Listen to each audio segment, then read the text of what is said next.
Ito ang Bombo Radio Philippines. Fully digitalized. Numero 1 sa balita, komentaryo, drama at serbisyo publiko. Bombo Radio Philippines. Bombo Radio Philippines. Ang inyong number 1 at most trusted radio network in the country. Basta Radio Bombo! Oras sa Bombo Radio Iloilo, Philippine Standard Time, 57 minutos na nakaligad sa takna sining alas 11. Welcome sa pagpalagad sa Bombo Hanay sa Tudri City FM Bombo Radio Iloilo, ang flagship stations on the number 1 most trusted radio network kinakantrang Bombo Radio Philippines.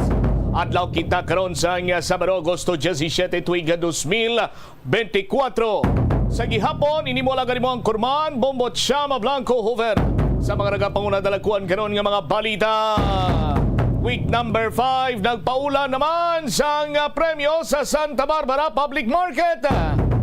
Subong man studio draw, sanday sinuhayhan ang maswerte katagdaog sa dalagko nga cash prizes.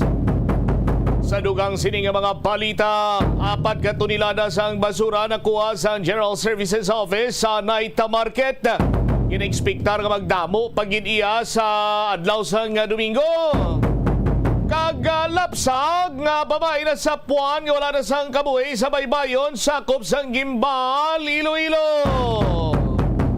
Kung imadalakuan mga balita, issues kag impormasyon na may sentro karon sa aton sining nga pagpangalagan diri sa malatuntunan na Bombo Hanay sa Uto. Ang detalye sini kag dugan pa nga mga mainit nga balita. Inyo bantayan sa maray nga pagpalayag sa Bombo Hanay sa Uto pagkatapos ang Bombo News Center.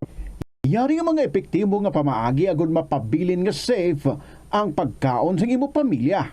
Lutoon sa maayong pagkaon, ilabi na ang karne, manok, itlog, kag mga seafoods. Sa pagluto sa mga pagkaon nga may sabaw o konsarsa, pabukalan, kag paturon nga nagalabot ini sa 70 degrees Celsius ang temperatura. Bag-o kaunon, initon sang husto ang mga nabilin nga mga pagkaon o konsudan. Taguon ang pagkaon sa husto nga temperatura. Hindi pag-ibilin ang naluto nga pagkaon sa ordinaryo nga temperatura sa sulod sang 2 ka oras. Ibutang gilayon sa refrigerator ang luto nga pagkaon kag mga pagkaon nga madasig mapanos. Ipabiling nga mainit o kung masobra sa temperatura nga 60 degrees Celsius ang luto nga pagkaon, bago ini ihanda sa imo pamilya. Hindi pagtaguon sa madugay ang pagkaon mangin sa refrigerator. Ini nga pahanumdom ang ginadulong sa imo sang the number 1 and most trusted radio network in the country, Bombo Radio Philippines. Basta Radio Bombo! Ang Ilonggo nga si Eugenio Eugene Torre amo ang una nga Filipino nga nakaangkon sang titulo nga chess grandmaster matapos siya ang nagdaog sang silver medal sa ginhiwat nga 21st Chess Olympiad sa Nice, France sang 1974. Sang Ito ang Bombo Radio Philippines. Fully digitalized. Numero 1 sa balita, komentaryo, drama at serbisyo publiko. Bombo Radio Philippines. Bombo Radio Philippines. Ang inyong number 1 at most trusted radio network in the country. Basta Radio Bombo! This is Bombo Network News, noontime edition, broadcasting live at Bombo Radio Broadcast Center, Makati City, Philippines. Araw ngayon ng Sabado, Agosto 17, taong 2024. Sa ating mga headlines, Deputy Speaker Albano hiniling na mailagay sa watch list yung mga naimbitahan na mga Philippine Offshore Gaming Operator Resource Person na hindi dumalo sa naturang pagdinig ng Quad Committee na sinimulan kahapon. Mambabatas inirekomenda sa Philippine National Police ang paglalagay ng monitoring teams sa mga scam hubs at Philippine Offshore Gaming Operators Hubs. Seguridad naman ni Jimmy Guban habang nasa loob ng Bureau of Correction, pinatitiyak. Agarang abiso sa paglikas sa mga Pilipino, inilabas ng Philippine Embassy doon sa Lebanon. Pamilya ng hising victim na si Cadet Dormitorio grateful sa naging hatol ng korte. May kahilingan sila din sa Philippine Military Academy. Philippine Army tiniyak naman na malalansag ang buong rebuilding grupo sa area ng Panay sa nakatakdang deadline sa Setyembre kasunod na rin ang pagkasawi ng high-ranking leaders ng naturang grupo. Sa ating balita, sa ibayong dagat, pagkasunog ng Minsk aircraft carrier sa China, iniimbestigahan na. At sa ating balitang palakasan, 6 na para-athletes na re-representa para sa Pilipinas sa 2024 Paralympics na sasabik na raw na lumaban sa pinakamataas na antas ng torneo sa buong mundo. At live nationwide via satellite, dumako na tayo sa mga detalye ng ating mga balita. Nais ngayon ni House Deputy Speaker Tony Pet Albano na mailagay sa watch list ng Bureau of Immigration ang ilang mga personalidad na unang inimbitahan ng Quad Committee ng Kamara de Representantes para dumalo sa unang pagdinig dahil sa umano'y kaugnayan sa Philippine Offshore Gaming Operators, ngunit hindi naman sumipot.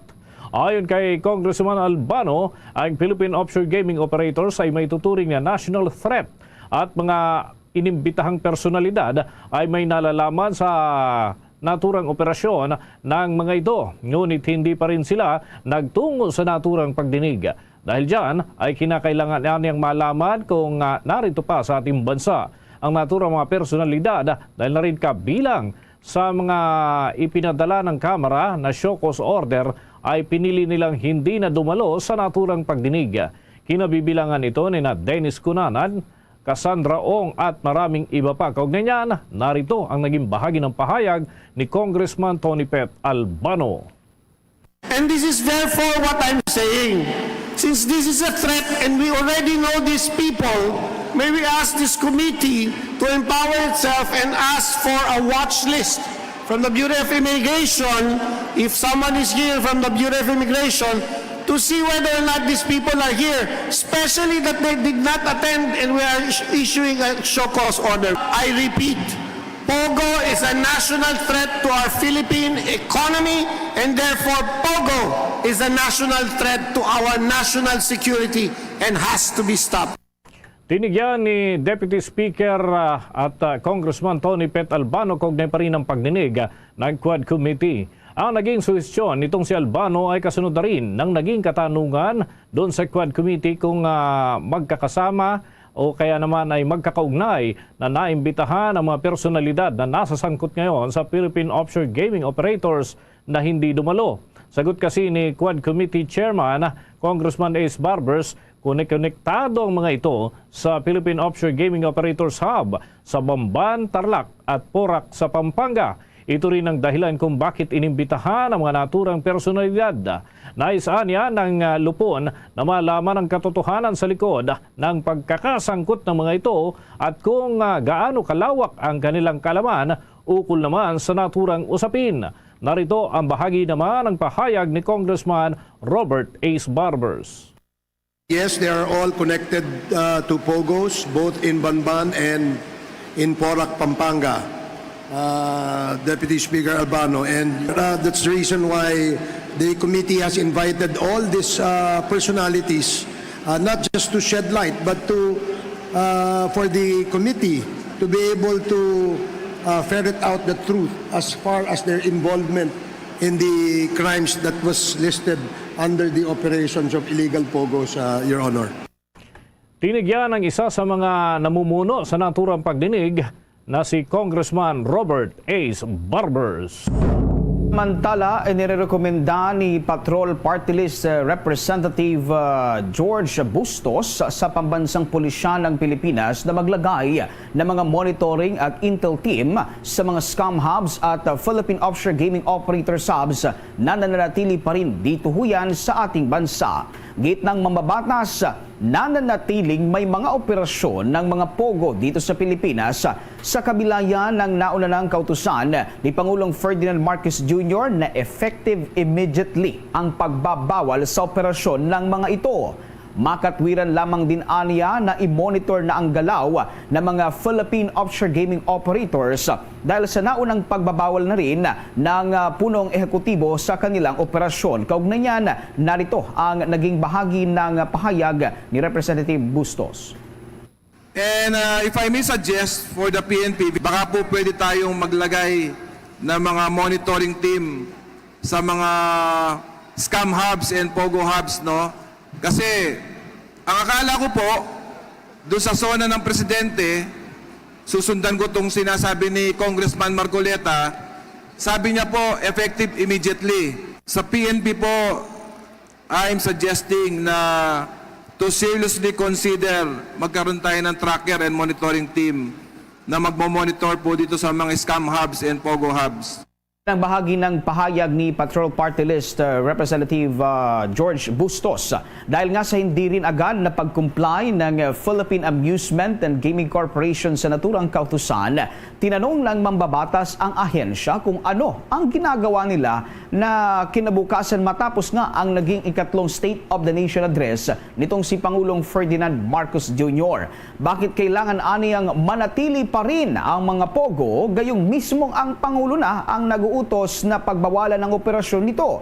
Pero sugot naman ang kinatawan ng PAGCOR, nagpadala sila kaagad ng notice sa kanilang mga licensee. Gayunpaman, nilinaw ng opisyal na mayroong hanggang Disyembre ang mga ito na mag-operate. Salid na rin yan sa naging kautusan ni Pangulong Ferdinand Marcos Jr. Paglilinaw pa ng opisyal ng PAGCOR, bahagi na naging pahayag ni Pangulong Ferdinand Marcos Jr. ang pagbibigay sa kanila hanggang sa end of the year o pagtatapos ng taon upang tuluyan ng ipagbawal ang Philippine offshore gaming operators dito sa bansa at paalisin na ang kanilang presensya dito sa Pilipinas. Kaugnay niyan, narito naman ang naging paliwanag ni Jessa Fernandez sa ang kinatawan ng PAGCOR.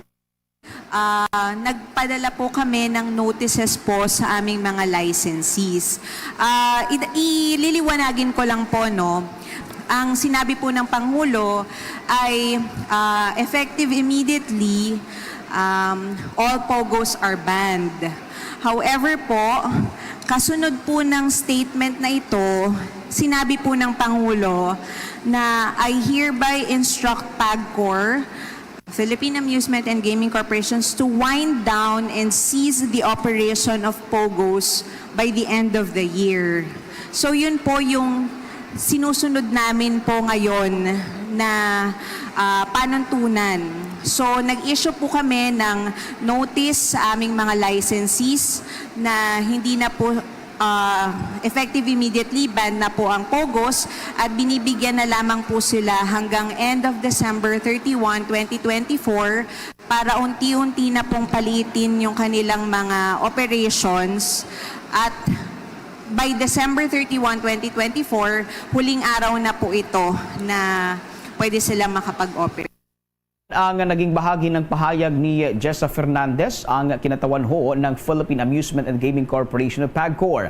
Ang Philippine Offshore Gaming Operators ang isa sa mga iniimbestigahan nga sa Quad Committee hearing na una nang nagsimula kahapon.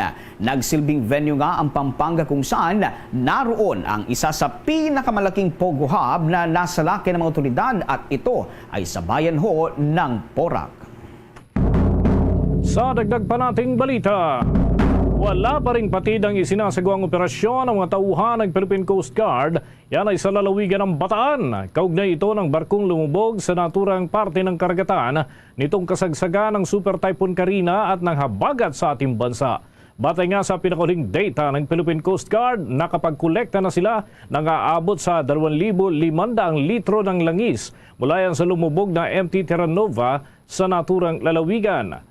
Tuloy din ang trabaho ng kinuntratang Salvor para sa Ground Zero ng Philippine Coast Guard. Inaalis na rin mga kabombo ang nagkalat na debris at naghahanda na ang mga kinakailangan para naman sa pagkuha ng langis mula yan sa lumubog na sasakyang pandagat.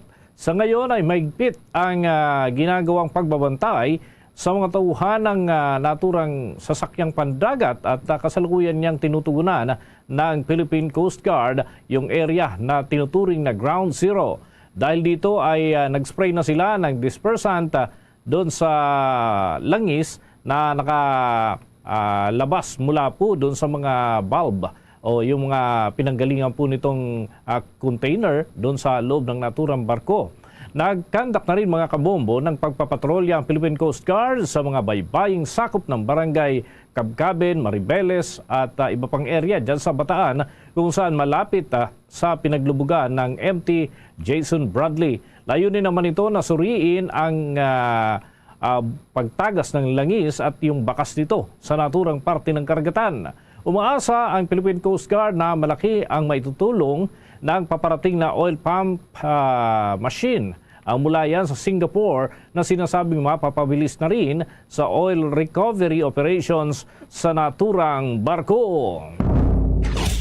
Bombo International News. Sinisiyasat na ng mga eksperto ang pagkasunog ng dating Soviet aircraft carrier Minsaw na pag-aari ng isang kumpanya dyan ho sa China. Nangyari ang insidente sa Nantong na isang prefecture-level city sa southeastern Jiangsu Province, China. Hindi pa batid ang ugat ng naturang insidente kung sinadya o aksidente at kung magkano ang naging halaga ng naturang pinsala. Matatandaang binili ng Chinese company ang naturang barko noong taong 1995 para gamiting theme park. Nagkaroon pa ng iba't ibang operator ang barko at ginamit bilang tourist attraction. Balik sa mga balita dito sa Pilipinas. Mahigpit na hinihimok ngayon ang embahada ng Pilipinas sa Lebanon ang lahat ng mamamayang Pilipino na umalis na kagad doon sa Lebanon habang nananatili pa rin ang operasyon ng paliparan. Ang Department of Foreign Affairs ay nagpalabas na rin ng kaparehong abiso at pinapayuhan ang lahat ng mga Pinoy na unahin ang kanilang kaligtasan at umalis na ng naturang bansa lalo na't madaling panahon ay dapat daw maisakatuparan ng paglikas. Kung hindi umano makakaalis sa Lebanon, lubos naman ay nire-rekomenda ng mga otoridad na lumikas pa rin patungo sa mas ligtas na lugar sa labas ng Beirut at South Lebanon. At pati na sa Bekaa Valley, ang mga babalangyan, mga kabombo, ay kasunod na rin ang inaasahang pagtindi pa ng sigalot sa pagitan ng Lebanon at Israel at pati na ng iba pang mga kaalyadong bansa na nasasangkot din sa girian ng mga bansa dyan sa gitnang silangan. Samantala, inabswelto ng Sandigan Bayan si dating Philippine National Police Chief Jesus Versosa at 10 iba pang pulis sa mga kasong graft na may kinalaman yan sa umano'y irregular na pagbili ng 2 second-hand helicopter noong taong 2009. Bukod kay Versosa, pinawalang salary ng Anti-Graft Court sina Police Director Jefferson Soriano, Police Superintendent Ermelando O. Villafuerte, Police Senior Superintendent Luis L. Saligumba, Police Superintendent Job Nolan D. Antonio, Police Senior Superintendent Edgar Paalam, at iba pang mga opisyal. Ito pa si Police Superintendent Claudio D. Gaspar Jr., SPO3 Maria Linda Paduhinog at PO3 Avensuel Godi at Ruben Sarabilo Gungona. Sa kabila nito ay guilty naman ang naging hatol ng Sandigan Bayan laban kina Police Director Luizo Cristobal Ticman, Police Director Ronald D. Roderos, Police Director Romeo C. Helomen, Police Director Leocadio Salva Cruz Santiago Jr. at private individual na si Hilario Bautista de Vera para yan sa kasong graft. Hinatulan ang mga ito ng 6 hanggang 8 taon na pagkakakulong at perpetual disqualification naman sa paghawak nitong mga pampublikong tungkulin. Si Roderos naman ay hinatulan ring guilty sa falsification of public documents na tinukoy sa ilalim niya ng Article 171 ng Revised Penal Code at pinatawan ng penalty na 4 na taon at 2 buwan na pagkakakulong na hindi bababanawan sa 8 taon at 1 araw ng prison mayor bilang maximum. Inatasan din siyang magbayad ng penalidad na 5,000 piso. Batay sa 300 mahigit na pahinang desisyon ay naisinulat naman ni Chairperson Associate Justice Maria Teresa Dolores C. Gomez na may pagsang-ay naman ni Associate Justice Saldi Trespeses at Georgina D. Hidalgo. Kung maalala, noong taong 2009, bumili itong si Versosa at ang kanyang kapwa-akusado ng 3 helicopter. Mula yan doon Sa Manila Aerospace Products Trading Corporation, 2 Standard Robinson R44 Raven 1 Light Police Helicopter na nagkakahalaga ho ng abot sa mahigit 62 million pesos at isang Robinson R44 Raven 2 na nagkakahalaga naman ng mahigit 42 million pesos. Habang hinihilingan ng National Police Commission ng Philippine National Police na bumili nito nga mga bagong helicopter, sinabi ng mga taga-usig o mga prosecutor na ang 2 helicopter na ito ay aktwal na pagmamayari naman ni dating First Gentleman Mike Arroyo dahil dito nag-overpay umano ang Philippine National Police na aabot sa 34 million pesos. Oras natin sa buong kapuluan, 16 na minuto na makalipas ang alas 12 ng tanghali. Tuloy-tuloy pa tayo sa ating mga balita. Kasabay ng lalupang pagdami ng mga kaso ng leptospirosis sa malalaking ospital dito sa ating bansa, ipinayo ngayon ng Department of Health ang pagdadala sa mga pasyente sa iba pang malalaking pagamutan na may kakayahan din na gamutin ang mga pasyente. Ayon nga kay Health Secretary Teodoro Herbosa, ang mga naturang ospital ay may mataas na bed capacity at mayroon ding akma na kagamitan para naman tutukan ng mga pasyente. Kasunod yan ang paglobo ng mga leptospirosis cases dito sa National Kidney and Transplant Institute at San Lazaro Hospital at inirekomenda nga ni Herbosa ang pagdadala sa mga pasyente sa iba pang malalaking pagamutan na maaaring makapagbigay ng kaparehong serbisyo na ipinagkakaloob sa National Kidney and Transplant Institute at San Lazaro Hospital. Kabilang narito ang Dr. Jose N. Rodriguez Memorial Hospital at dating ginagamit bilang COVID-19 facilities ay maaari ding magamit ngayon bilang ward para naman dyan sa mga biktima ng leptospirosis. Ayon kay Herbosa, may sapat na dialysis machine ang naturang ospital na siya namang ginagamit noon sa kasagsagan ng paglobo ng mga kaso ng COVID-19. Maaring magamit ang mga dialysis machines para sa mga pasyente ng leptospirosis. Ayon nga sa Department of Health, patuloy pa rin ang paglobo ng mga kaso ng leptospirosis, lalo na dito sa Metro Manila at iba pang parte ng ating bansa na marami ang populasyon. Isa sa mga halimbawa ng mataas na surge ay noong Agosto 8 hanggang 13 kung saan nakapagtala ang mga ahensya ng pamahalaan ng mataas na bilang ng mga kaso ng naturang sakit. 523 leptospirosis cases ang naitala sa mga ospital na minomonitor ng Department of Health. Samantala sa iba pang mga mainit na balita, iniulat ng Department of Health Eastern Visayas Center for Health Development ang malaki namang pagtaas ng kaso ng dengue sa naturang rehiyon. Batay sa pinakahuling datos, pumapalo na sa kabuuang 7,145 na kaso ng dengue ang naitala ng kanilang ahensya sa naturang lugar. Mula yan noong Enero hanggang Agosto 10 ng kasalukuyang taon. Mula sa nasabing bilang, 18 na ang naiulat na nasawi. Ayon sa ahensya, mas mataas ito ng 187% kumpara sa 2,487 na kaso at 8 nasawing individual na naitala naman sa parehong panahon noong nakalipas na taon. Ang lalawigan ng Leyte ang nagtala naman ng pinakamataas na bilang ng mga kaso na may 2,315 o katumbas siya ng 32% sa kabuuan. Karamihan sa mga apektadong individual ay mga lalaki na may edad 1 hanggang 10 taong gulang. Bilang tugon sa lumalalang sitwasyon, hinimok naman ng ahensya ang publiko na paigtingin ho ang kanilang pag-isikap sa pagpapatupad naman nitong 5S strategy upang maiwasan ang pagkalat ng naturang sakit. Hinikayat naman ng mga ospital at pasilidad na tiyakin ang pagkakaroon ng mga dengue fast lanes, sufficient healthcare providers at essential dengue commodities and medicine para mapadali ang mahusay na paghatid ng kaukulang serbisyo.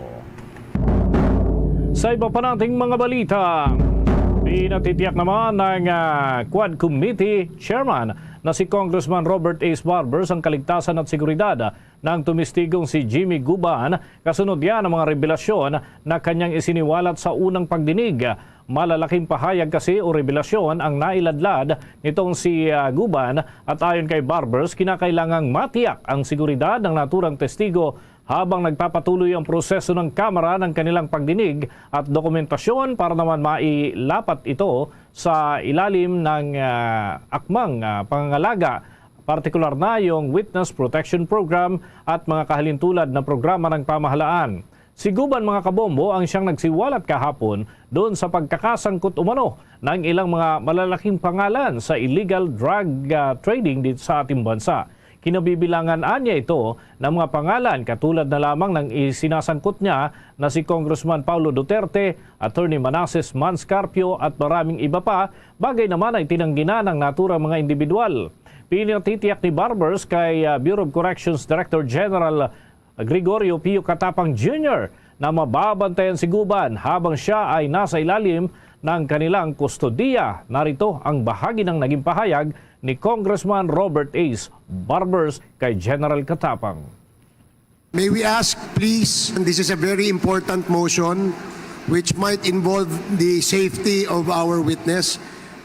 We'd like to ask the Bucor Director that in the meantime, that we will be processing the documentation of the witness to be transferred under the WPP or the Witness Protection Program. May we ask the Bucor Director to guarantee his safety? Bahagian, mga kabombo, ng naging pahayag ni Congressman Robert A. Barbers kay General Catapang. Pero ito naman ang naging sagot ni General Catapang na sisiguraduhin nilang mabibigyan ng sapat na seguridad ang naturang testigo. Nakahanda rin daw ang Bureau of Correction personnel na bantayan itong si Guban at tiyakin na nasa maayos ang kanyang kalagayan habang pansamantalang nasa kanilang kulungan. Samantala, pinatitiyak naman ni Catapang na papayagan itong si Guban na makagamit ng mga material o mga equipment na kinakailangan niya upang makapaghanda sa susunod na pagdinig. Una kasing ikinatwira ng dating Bureau of Customs Intelligence Officer na may mga kinakailangan sana siyang basahing dokumento at matawagan kaugnay naman sa mga susunod pa na ilalabas na impormasyon. Sagot naman ni Catapang, bibigyan siya ng sapat na access sa mga kinakailangang materyales salig sa batas na umiiral dito sa ating bansa. Narito naman ang mga pahayag ni Bureau of Corrections Director General Gregorio Pio Catapang Jr. The custody and control of PDL Guban using the proper... Yes, Director we will, Catapang. Mr. Chair, we will allow him to use all communications so that he can do whatever he needs in order to prepare for these hearings. Bahagian ang mga pahayag ni Bureau of Corrections Director General Gregorio Pio Catapang Jr. Maalala, mga kabombo, sa naging pagdinig nga nitong nakalipas na araw ay nakasuot pa si Guban ng bulletproof vest at ayon kay Congressman Barbers, may mga serye pa ng mga pagdinig na isasagawa at kakailanganin yung testimonya ng dating intelligence officer ng Bureau of Customs. Narito, mga kabombo, ang ilan pang bahagi ng naging testimonya ni Guban kaugnay pa rin ng kanyang pagharap bilang testigo sa Quad Committee hearing dyan sa lalawigan ng Pampanga. I testified during the hearing on October 30, 2018 and instead of appointing naming Pulong Duterte, Manscarpio and Michael Yang as the owners of the shipment. Based on the intelligence reports we gathered, I pointed to Colonel Acerto as the one who has knowledge that the shipment consigned to Bicabatri contains illegal drugs. I recanted my said statement against Acerto through my judicial affidavit which I executed and submitted during the criminal case number R-MNL-19-03-472CR for violation of Article 2, Section 4 in relation to 28 and 31 of Republic. Bahagya ng mga naging testimonya nitong si Jimmy Guban, dating intelligence officer ng Bureau of Customs. Ang Bombo Radio Philippines, mga kabombo, mga ka-Star Nation ay bukas naman para sa panig ng pamilya Duterte para sa ikalilinaw ng isyu, lalo na mula kay Congressman Paulo Pulong Duterte hinggil naman sa pagkakadawit ng kanyang pangalan sa naturang investigasyon. Sa iba pang mga balita sa oras na ito, kinundina ni Gabriela Party List Representative Rosas ang paggamit ng mga Pogo Hubs sa mga kababahinan na ani pangunahing nabibiktima ng ilegal na operasyon ng mga ito. Tinukoy ng mababatas ang mga Pinay na naabutan ng mga raiding teams sa mga ikinasang pagsalakay sa mga ito. Ilan sa mga ito ay mga sex den facility. Ayon kay Brosas, hindi lamang dapat nananatili sa pagbabawal ang gagawin sa mga Philippine Offshore Gaming Operators Hub, kundi gumawa rin ang pamahalaan ng akma at kaakibat na hakbang upang matulungan silang makabangon muli matapos ang pagkakabiktima sa kanila. Sa mga human trafficking cases, aniya, ang mga kababaihan ang pangunahing nagiging biktima nito. Kaugnay niyan, pakinggan natin ang bahagi ng pahayag ni Gabriela Representative Rosas. Definitely, kailangan po niyan ng processing sa trauma, lalo na ng mga kababaihan. Now, what is the authorities doing right now para doon sa mga, lalo na dito sa 152 cases na sinasabi ninyo, may psychological relief ba sila? Anong mga legal measures ang ginagawa ngayon para sila ay matulungan? Lalong-lalo na yung mga kababaihan na may mga cases ng ganito. Kasi alam niyo naman po yun, hindi biro ang mga cases ng rape, sex trafficking, human trafficking, torture, etc. Ano na po ang measures na ginagawa ngayon kaugnay dyan? Hindi po pwedeng magsabi lang tayo na no, i-ban natin, kundi kailangan i-secure din natin yung safety at saka yung pangangailangan ng mga victims. Inang pahayag ni Gabriela Party List Representative Arlene Brosas. Samantala, inusisa rin ng naturang mababatas kung anong mga programa na ang kasalukuyang nakalatag para yan sa mga biktimang kababaihan. Bagaman hindi nasagot ang tanong ni Brosas, sinabi nitong tatanungin din niya ito sa mga susunod pang pagdinig ng naturang komite. Kaugnay yan, pakinggan pa natin ang naging bahagi ng pahayag ng naturang mambabatas. Ano po yung program ngayon na ginagawa, specific ng government, para doon sa mga biktima, lalong-lalo na ng sex trafficking, human trafficking, etc. No? Pero Mr. Chair, sana masagot ako, ano yung mga programa ngayon na ginagawa para doon sa mga ni-raid na Pogo, tapos may mga kababaihan na involved, ano na ang programa ng gobyerno dito, Mr. Chair? Maalalang sinabi noon ng Presidential Anti-Organized Crime Commission na marami mga Pinay ang naanakan ng mga dayuhang nagsilbing pinuno ng mga sinalakay na Philippine Offshore Gaming Operators Hub dito sa bansa. Sa katunayan, kinakailangan na rin umanong gumastos ang paok ng daang-daang libong piso kada buwan para lamang buhayin itong mga kababaihang biktima ng sex trafficking, kasama na ang pagpapagatas sa kanilang mga anak. Sa iba pa nating mga balita, nasabat ng mga otoridad at ito ay ng pinagsamang mga tauhan ng Department of Agriculture at Bureau of Customs ang aabot sa mahigit 300 tons ng mga smuggled na gulay sa isang warehouse dyan po sa Navotas City. Ang gulay na mga yan, mga kabombo, ay kinabibilangan ng sibuyas at carrots. Mayroon pang planong ibagsak daw sa merkado ang naturang mga produkto.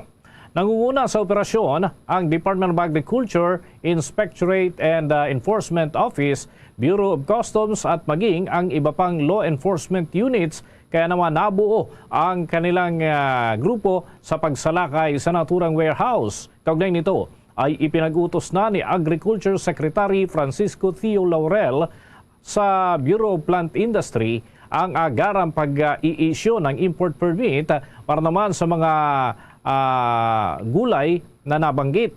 Batay nga sa data, aabot sa 132.75 na tonelada ng puting sibuyas o katumbas po yan ng 21.2 million pesos.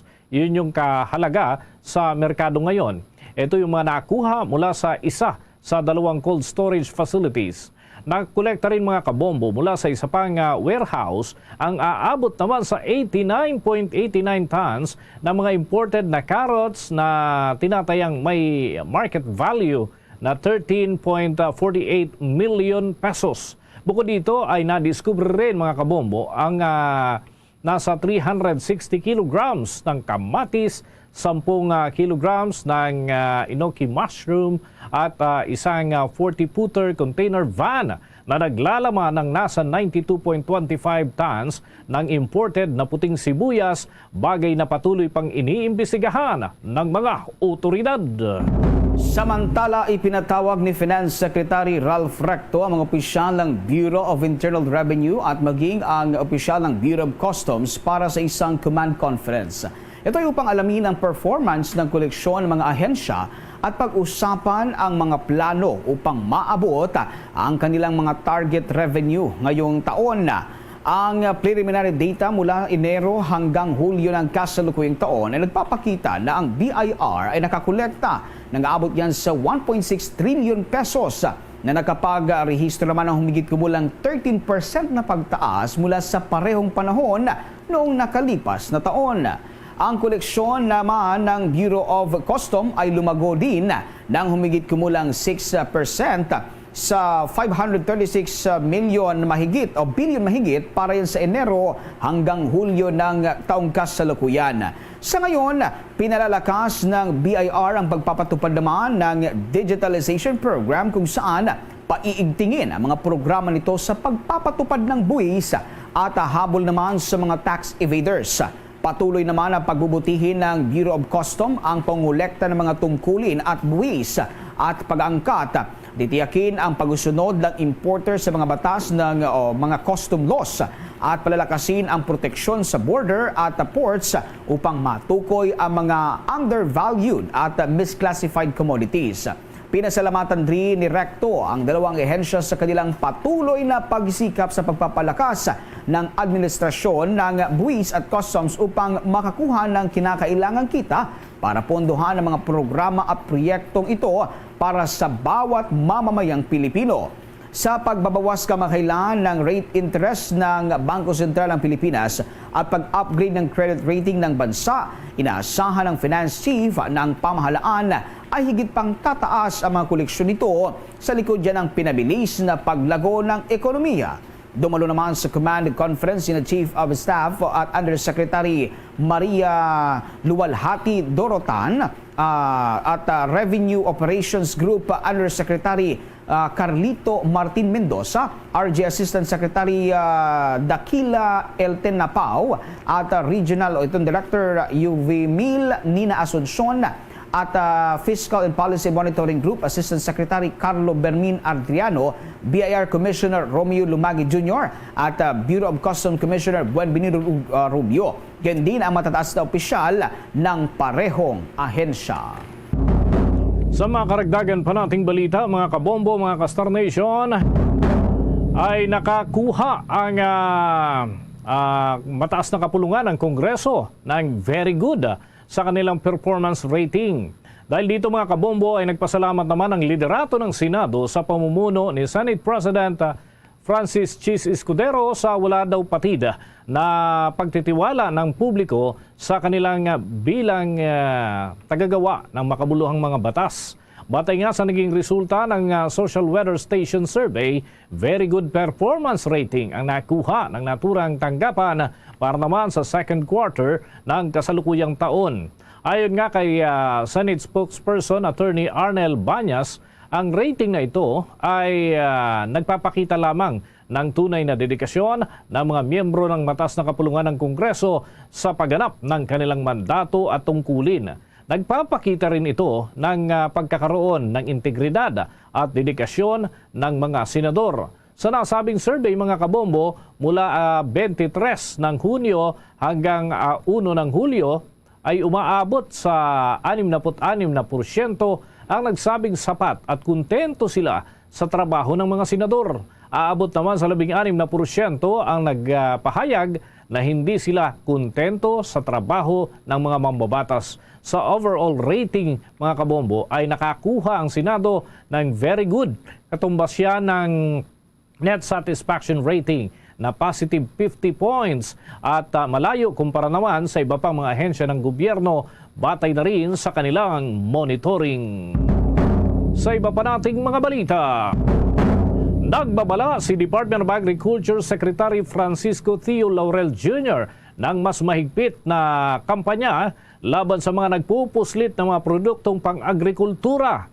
Yan ay kasunod ng pagkakakumpiska ng 300 tonelada na mga smuggled na gulay sa isang bodega sa lungsod ng Navotas. Kung maalala mga kabombo, sinalakay nga ng mga operatiba ng Department of Agriculture, Inspectorate and Enforcement Office at Bureau of Customs ang naturang bodega. Ngunit itong mga kabombo ay posible na may iba pa raw na mga kasabwat at ginagamit ding mga cold storage facilities para naman sa kanilang mga kargamento. At hinalughog pa ng mga otoridad ang 2 cold storage facilities sa loob ng bodega. Dito na nga tumambad sa kanila ang limpak-limpak na gulay. Sa unang cold storage facility, nakumpiska yung 132.75 tons ng puting sibuyas na tinatayang may value na 21.2 million pesos. Sa pangalawa naman ay nasamsam nila yung 89.89 tons ng carrots na meron pong street value na 13.48 million pesos. Maliban nga sa 2 cold storage facilities, ay hinalughog na rin ng mga operatiba ang isa pang 40-footer na shipment container na may 92.25 tons ng imported white onion, habang nasamsam din sa lugar ang nasa 360 kilograms ng kamatis at 10 kilograms ng inoki mushrooms, bagay na lahat ng mga ito ay ipinagbabawal kung walang sapat na dokumento. Ayon nga kay Secretary Laurel, hindi palalagpasin ng kanilang ahensya ang mga smugglers na sumisira sa kabuhayan ng mga magsasaka dito sa ating bansa.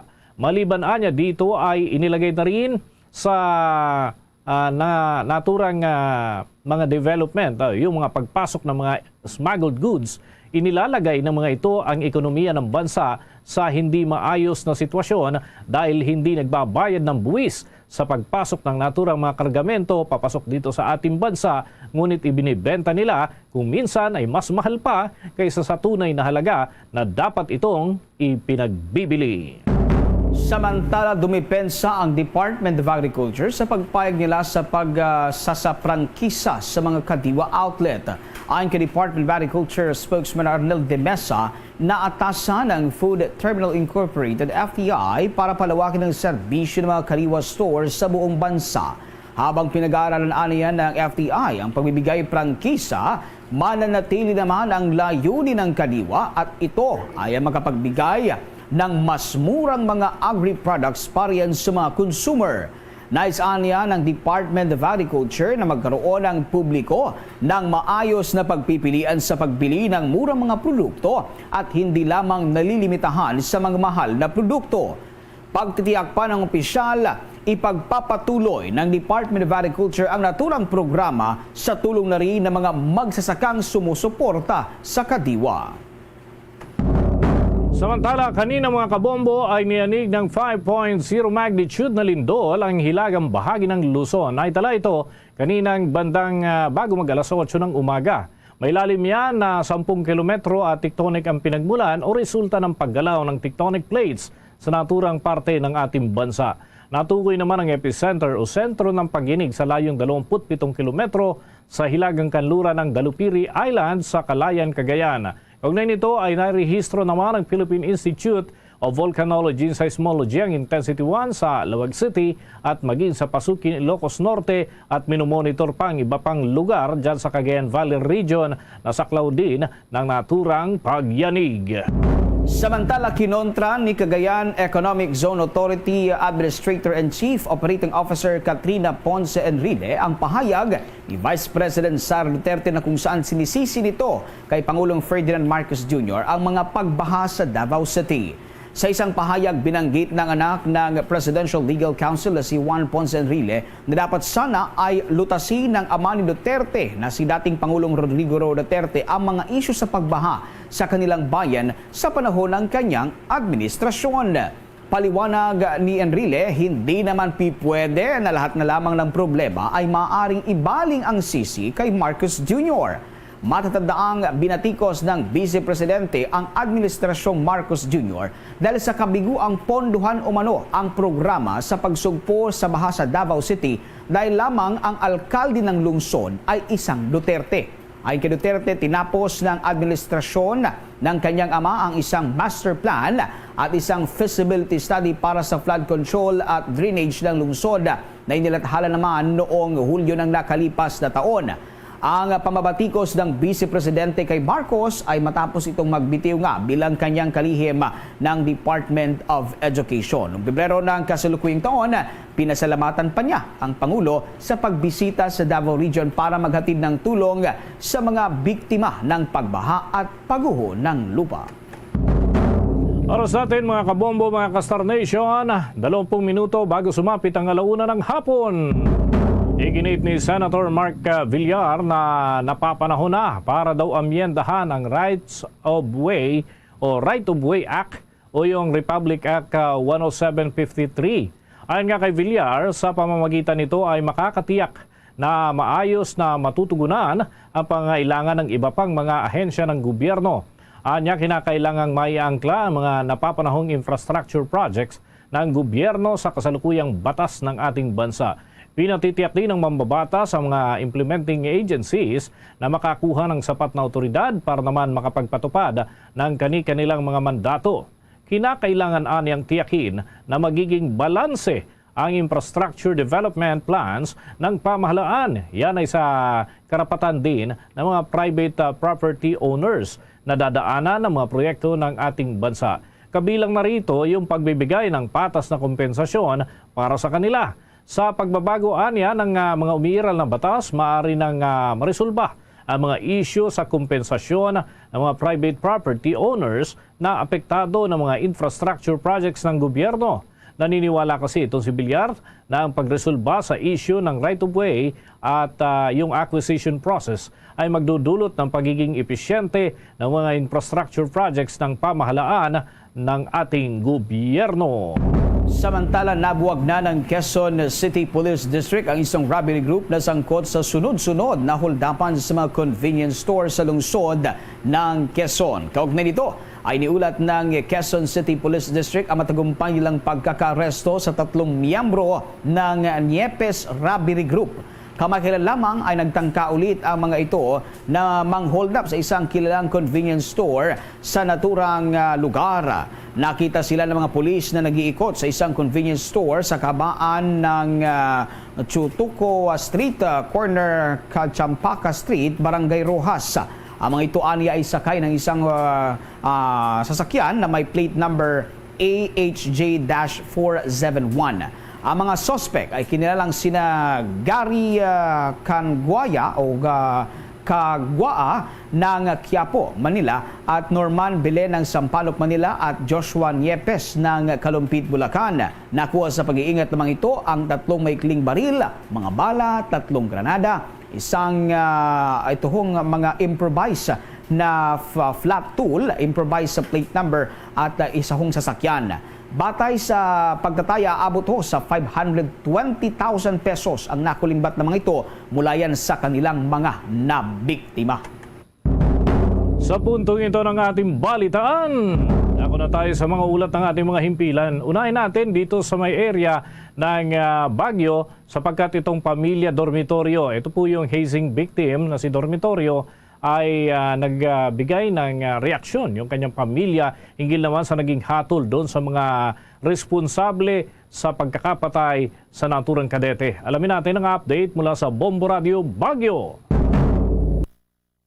Malaki ang pasasalamat ng pamilya dormitoryo sa Panginoon dahil nabigyan ng hustisya ang pagkamatay ni Cadet 4th Class Darwin Dormitorio na matagal nilang inaasam pagkalipas ng 5 taon.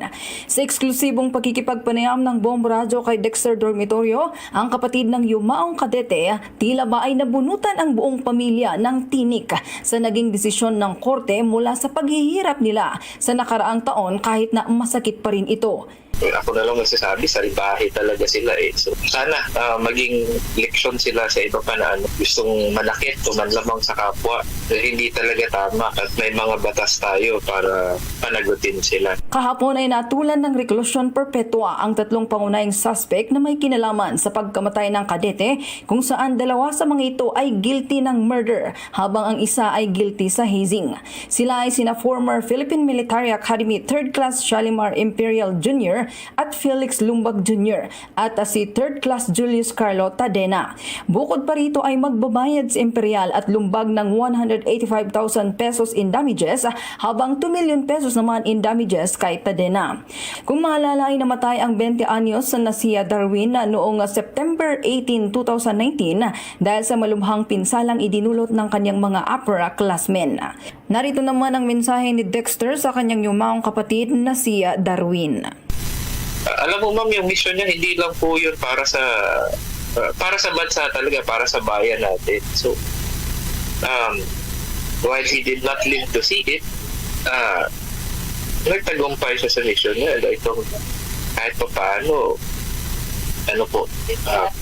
saludo ako sa kapatid ko. Samantala, apila naman ni Dexter na sana ay ayusin na ang sistema sa Philippine Military Academy para masigurado na applicable ang batas at mabago ang mindset ng ilang mga alumni na pinapayagan pa rin ang hazing sa loob ng akademya. Kung may mga reforms sila, pagtibayin pa nila at ayusin pa nila para yung mga officers nga na ma-produce nila malalakas, matitino at tapat. Hindi lang sa tapat, sa serbisyo, sa bayan, at sa sarili nila at sa kapwa nila. So, yun yung challenge sa kanila. Doon sa mga testimonies nila, lumabas yung totoo. Kaya na-apply yung anti-hazing law. So, sana po, magpatuloy yung reforms at sana po maging safe na environment para sa mga trainees ng PNP. Mula dito sa lungsod ng Baguio, para sa Bombo Network News, ako si Bombo Marinel Rodrigo, nag-uulat para sa #1 and most trusted radio network in the country, Bombo Radio Philippines, Basta Radio. Bombo! Ito namang Philippine Army tiniyak na malalansag nila ang buong rebelding grupo sa Panay sa nakatakdang deadline sa Setyembre, kasunod yan ang pagkakasawi ng high-ranking leaders ng teroristang grupo. Alamin natin ang buong detalye, tinutukan niya ng Bombo Radio Iloilo. Idineklara na ng Philippine Army na malapit na nilang malansag ang Central Front na siyang natitirang front ng rebuilding New People's Army sa Panay. Ito'y kasunod ng pagkasawi ng high-ranking leaders ng teroristang grupo sa Panay, kasunod ng bagbakan laban sa militar sa barangay Kabatangan, Lambunaw, Iloilo. Kinilalaman na sawi na sina Vicente Hinuhales, ang Regional Secretary ng Komiteng Rion Panay, Maria Concepcion Araneta Bucala, ang First Deputy Secretary ng naturang grupo, at si Vivian Turato Chudoso, Secretary ng Central Front. Sa prayam ng Bombo Radio Iloilo kay Lieutenant Colonel J.J. Javines, spokesperson ng 3rd Infantry Division ng Philippine Army, sinabi nito na itinakda sa Setyembre ang deadline upang i-neutralize ang Komiteng Rion Panay at Central Front at nasisiguro nila na matutupad nila ito. Ayon kay Javines, patuloy ngayon ang kanilang combat operations laban sa mga rebelde upang maabot ang stable internal peace and security status sa buong Panay.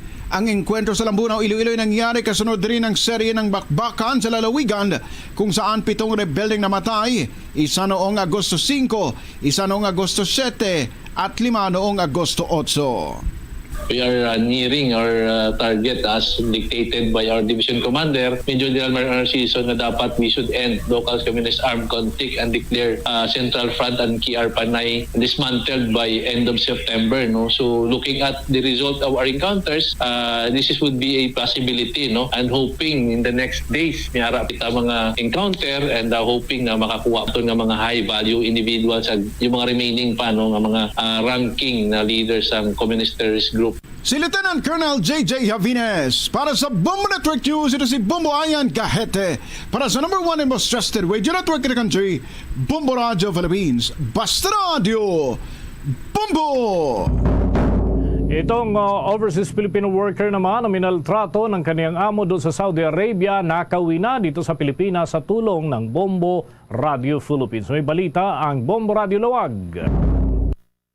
Tuwang-tuwa na nakauwi na rito sa Pilipinas si Misa Catherine Tagaka Andres residente na Barangay 21 sa bayan ng Sarat dito sa lalawigan ng Ilocos Norte at overseas Filipino workers sa Saudi Arabia na minaltrato ng kanyang amo. Ayon sa kanya, hindi niya mailarawan ang kanyang labis na kagalakan na nakabalik na siya sa bansa at muling nakita ang kanyang mga mahal sa buhay na nagpatibay sa kanyang damdamin sa pagharap sa matinding pagsubok na kanyang pinagdaanan. Paliwanag niya, tumakas siya sa kanyang tinitirhan dahil inaakusan siya ng pagnanakaw ng 300 riyal na marin niyang itinanggi. Sinabi niya na ipinakita rin niya sa kanyang amo ang lahat ng kanyang kagamitan upang patunayan na hindi siya ang kumuha sa nawawalang pera. Gayunpaman, ibinunyag niya na hindi siya pinaniwalaan ng kanyang amo kaya nagalit siya sa kanya hanggang sinaktan siya. Bukod dito, maigpitan niya nilang tinignan ang lahat ng kanyang mga gamit at sinuri rin ang kanyang pribadong bahagi ng kanyang katawan upang matiyak na wala siyang kinuha mula sa kanyang amo. Kaugnay nito, nagdesisyon siyang huwag nang bumalik sa ibang bansa dahil naniniwala siyang hindi para sa kanya ang makapagtrabaho sa ibang bansa. Kay Sir Kian Lawrence, kung hindi po sa kanya at hindi rin makakarating po dito sa Bombo Radyo Lawag at dun kay Baylo Karatan, isang domestic helper, siya po yung nag-share po sa video at doon nag-viral na umabot ng 4 million. At tapos po next po dito sa Bombo Radyo at first po ako nagpapasalamat kay Lord at alhamdulillah at nakauwi ako ng matiwasay po. Samantala, nakauwi si Catherine dito sa Pilipinas sa tulong ni Mr. Lawrence Balmonte, Overseas Filipino Worker Advisor sa Saudi Arabia at ang walang sawang pag-update ng Bombo Radyo sa sitwasyon ng OFW mula nang tumakas ito sa kanyang amo hanggang sa matagumpay itong nakabalik sa bansa. Nauna rito, bumisita si Catherine ngayong araw dito sa istasyon ng Bombo Radyo Luwag para personal na ipahayag ang kanyang pasasalamat sa lahat ng tumulong sa kanya. Yan ang ulat mararito sa Bombo Radyo Luwag para sa Bombo Network News. Ako si Bombo Romney Kimuyuga para sa number 1 and most trusted radio network in the country, Bombo Radyo Philippines, Basta Radyo, Bombo. Ang Department of Agriculture Region 2 o dyan sa Cagayan Valley Region may paglilinaw. Hindi raw sumusobra yung supply nila ng kamatis sa naturang rehiyon. Alamin natin ang update ng Bombo Radio Kawayan. Nilinaw ng Department of Agriculture o DA Region 2 na sapat ang supply ng kamatis sa rehiyon, pangunahin na sa Nueva Vizcaya Agricultural Incorporated o NVAT. Sa naging panayam ng Bombo Radyo Kawayan kay Ginang Maria Rosario Pakarangan, ang Chief ng DA Agribusiness and Marketing Assistance Division, sinabi niya na walang oversupply sa kamatis sa NVAT kasunod ng pag-viral ng kuhang video sa isang truck ng kamatis na ipinamimigay sa mga tao sa Bayumbong, Nueva Vizcaya. Anya galing ang mga kamatis na ito sa Ambagyo at hindi na naibenta pa ng may-ari sa loob ng 3 araw kaya iuuwi na lamang sana niya ito upang gawing pataba o fertilizer. Nilinaw naman niyang hindi bago ang mga kamatis at may tusok na kaya hindi naibenta sa merkado dahil sa paghihintay ng may-ari sa magandang presyo. Hindi na anya maaring kainin ang iba pa kaya pinili na lamang ng mga kumuha ang mga pwede pa. Sa mga susunod na araw ay nakapagbenta naman muli ang nasabing magsasaka kaya nasulit pa rin ang kita. Sa kabila nito, isolated case lamang anya ang pagtatapon ng isang truckload ng kamatis. Sa ngayon kasi ay nasa 20 pesos hanggang 30 pesos ang presyo ng magandang kalidad ng kamatis sa NVAT. Malaki na ang ibinaba sa dating presyo noong buwan ng Hunyo hanggang Hulyo na umabot sa 60 pesos hanggang 120 pesos per kilo kung saan marami anya sa mga magsasaka ang nakapagbenta. Humina na umano ang demand ng kamatis sa NVAT dahil ang mga buyers sa Batangas at Laguna ay nagkaroon na rin ng anihan. Waiting siya sa good price kasi ang kalakaran noong time na yun ay 30 to 35. A day before kasi ang presyo niyan 80 to 100. Di syempre nagdala siya ng kamatis biglang bagsak ng 30 to 35. Eventually kasi highly perishable yan, masisira talaga siya kung hindi niya binigay talaga agad. At yan ang ulat mula rito sa Bombo Radyo Kawayan. Para sa Bombo Network News, ako si Bombo Jamaica Barbas. Para sa number 1 and most trusted radio network in the country, Bombo Radyo Philippines. Basta Radyo, Bombo. Ito namang Private Healthcare Workers Network ikinagalak tuhong panawagan ni Senadora Grace Poe sa PhilHealth na bayaran ang utang ng gobyerno sa health emergency allowance ng mga health workers. Alamin natin ang buong detalye at tinutukan yan ng Bombo Radyo Dagupan. Ikinagagalak ng Private Healthcare Workers Network ang panawagan ni Senator Grace Poe sa Philippine Health Insurance Corporation na bayaran ang utang ng gobyerno sa health emergency allowance ng mga health workers na itinuturing na pandemya. Una nang ipinanawagan ng iba't ibang medical organizations and societies kay Pangulong Ferdinand Marcos Jr. na ipag-utos ang pagbabalik ng halos 90 billion pesos na pondo ng Philippine Health Insurance Corporation mula sa National Treasury matapos ang questionin ang paglilipat nito noong nakaraang taon. Ayon kay Joao Clomia, ang spokesperson ng Private Healthcare Workers Network, maigi na ito kaysa mapupunta lamang ang nasabing pondo sa mga unprogrammed project ng mga politiko. Sinabi ni Clomia na para mapakinabagan ay ibigay sa mga healthcare workers lalo na sa mga nanlinilbihan noong pandemya dahil hanggang ngayon 27.4 billion pesos na ipinangako ni Pangulong Ferdinand Marcos Jr. bago pa ang kanyang State of the Nation address ay ilan lang na nasa ospital ang nakatanggap. Aniya, nakatakda silang lumiham sa Department of Health upang i-follow up sa ahensya ang pondo para sa health emergency allowance ng mga healthcare workers. Ito ay matapos hindi pa sinasagot ni DOH Secretary Ted Herbosa ang kanilang naunang sulat noong nakalipas na linggo.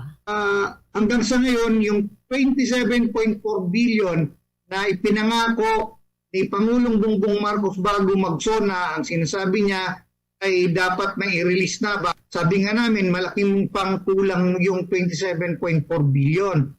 So, karagdagan nito kung mailabas yung 90 billion na sinasabi ni sa Secretary Ralph Recto at Senator Grace Poe, malaking bagay yun. Para sa Bombo Network News, mula rito sa Bombo Radyo Dagupan, Bombo Mayra Resida nag-uulat para sa number 1 and most trusted radio network in the country, Bombo Radyo Philippines. Basta Radyo, Bombo! Mga kabombo, mga ka-Star Nation, tuloy-tuloy lamang sa pagsubaybay sa mga programa ng Bombo Radio Philippines. Matutunghayan ito kahit nasang lugar kayo dito sa ating bansa dahil meron tayong Bombo mobile app. Ito mga kabombo, downloadable sa ating mga smartphones at pwede kahit kayo'y bumabiyahe saan mang sulok po ng ating bansa. Ganon din, meron tayong iba pang mga platforms. Nariyan ang ating YouTube channel at yung TikTok account ng Bombo Radio Philippines, pati na ho sa Facebook Live programs. Makikita nyo pa rin yung inyong mga paboritong programa at masusubaybayan. Diyan po sa bahagi ng Visayas, doon sa mga Ilonggo speaking, nariyan ang Bombo Radio Iloilo, Bombo Radio Bacolod at Bombo Radio Rojas. Doon naman sa mga Cebuano, nariyan naman ang Bombo Radio Cebu. Doon sa mga Akyanon, Bombo Radio Kalibo. At sa mga Waray, Bombo Radio Tacloban. Mga kabombo at ka-Star Nation, sama-sama po tayong manalangin ng Orasyo Impirata for Peace.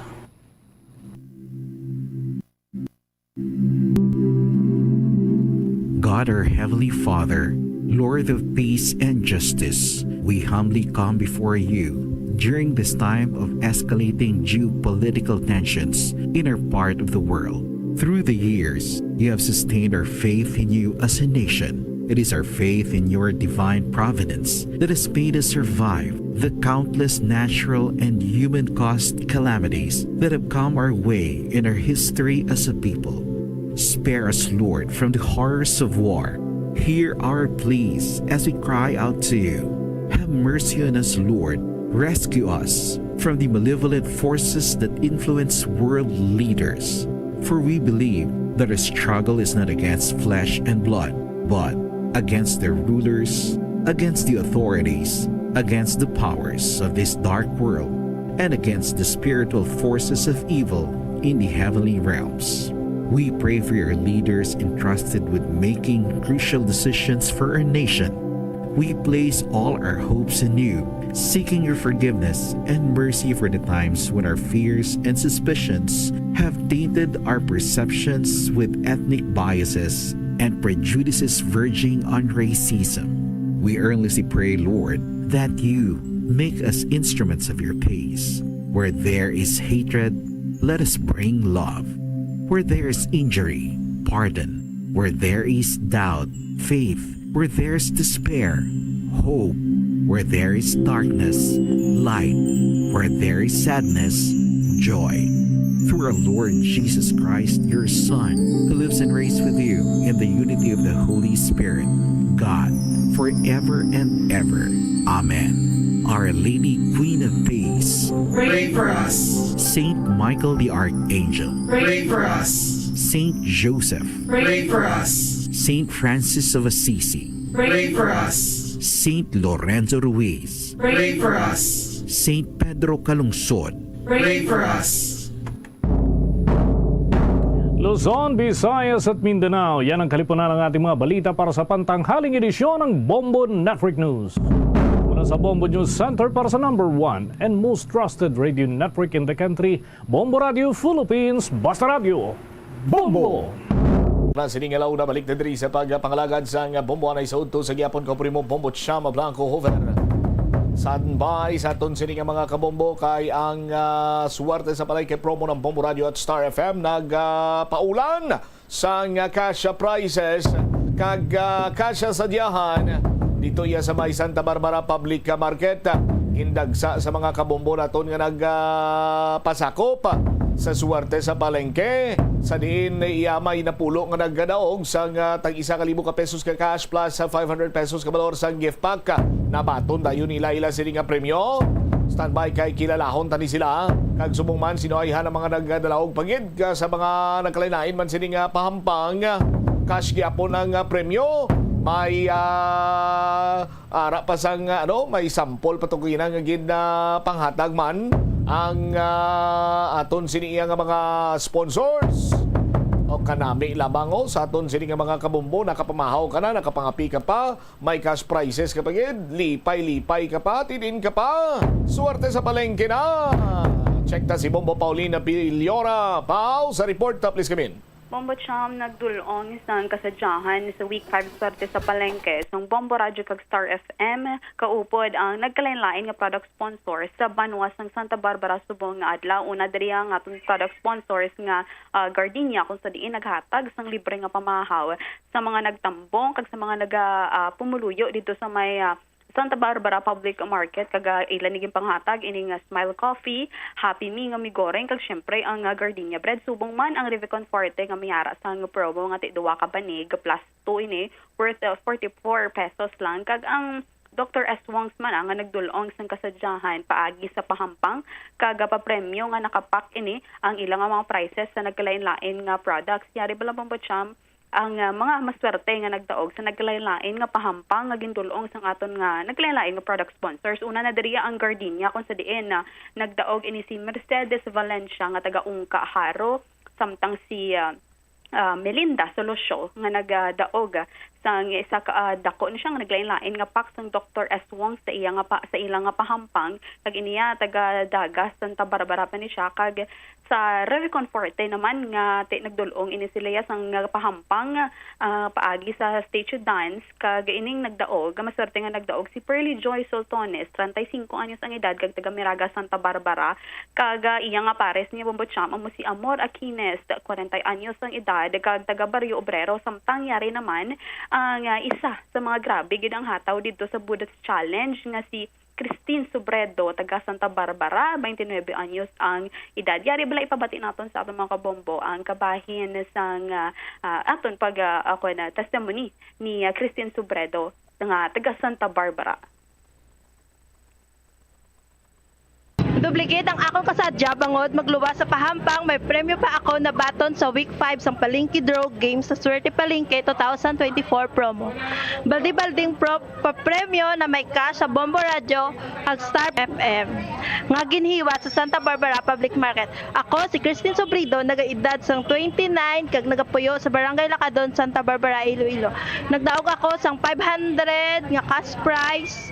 Ari isipon ko. 100 pesos, 200 pesos, 300 pesos, 400 pesos, 500 pesos. Gamiton ko ang ako na dagan nga premyo sa sulod balay. Nagapasalamat kita ko sa Bombo Radio Philippines sa tanan nga sponsor. Basta Radio Bombo, Star FM, it's all for you. Kabombo, si Christine Sobredo ang tagdaog sa mga Budots Challenge kagabahin diri mga taga Santa Barbara do puro gid managmi ang ilang mga tingog kagti ado na budlayan gid ang mga aton mga judges sa pagpili apang ti may isa gid nga nagpangibabaw kag amo ni si Roberto Poblador nga naga kasing-kasing molo kagari bala ang may pasampol pa ni siya Bombo Chama si Roberto Poblador ang winner sang Video Cat Challenge. Nasadyahan gid ako bangod magluwas nga nakakanta ko. May papremyo pa ako nga nabaton week 5 sang Video Kay Challenge sa swerte sa Palengke 2024 promo. Balding-balding papremyo na may cash pa sa Bombo Radio kag Star FM nga ginahiwat diri sa Santa Barbara Public Market. Ako gali si Roberto Poblador Jr. nagaedad 33 anyos kag nagapuyo sa Barangay Kasing-Kasing, Molo, Iloilo City. Nagdaog sang 500 cash. Don't know what to do, whatever you wanted. Don't know what to say, my heart is only in tears. When you pass by, I could fly. Isipon ko nga ako nadagan 100 pesos, 200 pesos, 300 pesos, 400 pesos, 500 pesos. Gamiton ko nga ako nadagan nga premyo sa ako nga mga, syempre, i-bless naman nato nga mga upod. Kaga i-bless naman naton family. Nagapasalamat gid ako sa Bombo Radio Philippines kag sa tanan nga nag-sponsor. Basta Radio Bombo Star FM, it's all for you. Nampatian sa aton mga kabombo si Sir Roberto Poblador winner sang Video Cat Challenge naman babachang. Pertimayo gimantingog ya Bombo Pau. Ang iyang energy ni Bombo Cham halin sa pagsugod ng aton nga raffle tubtob matapos nasustenerya gid ni Bombo Cham. Hasta paguroto buwas iya energy? Grabe gito. Oo, ti 500 pesos dadagan niya ti grabe pa tong kasadya nga na agom niya Bombo Cham. Ang nagdaog sa Budots Challenge siguro, grabe man ang energy kay do sus do no ano lang public mi dance ni na tabo to ginas may Santa Barbara Public Market. Ano may baile ito ya Bombo Pauline?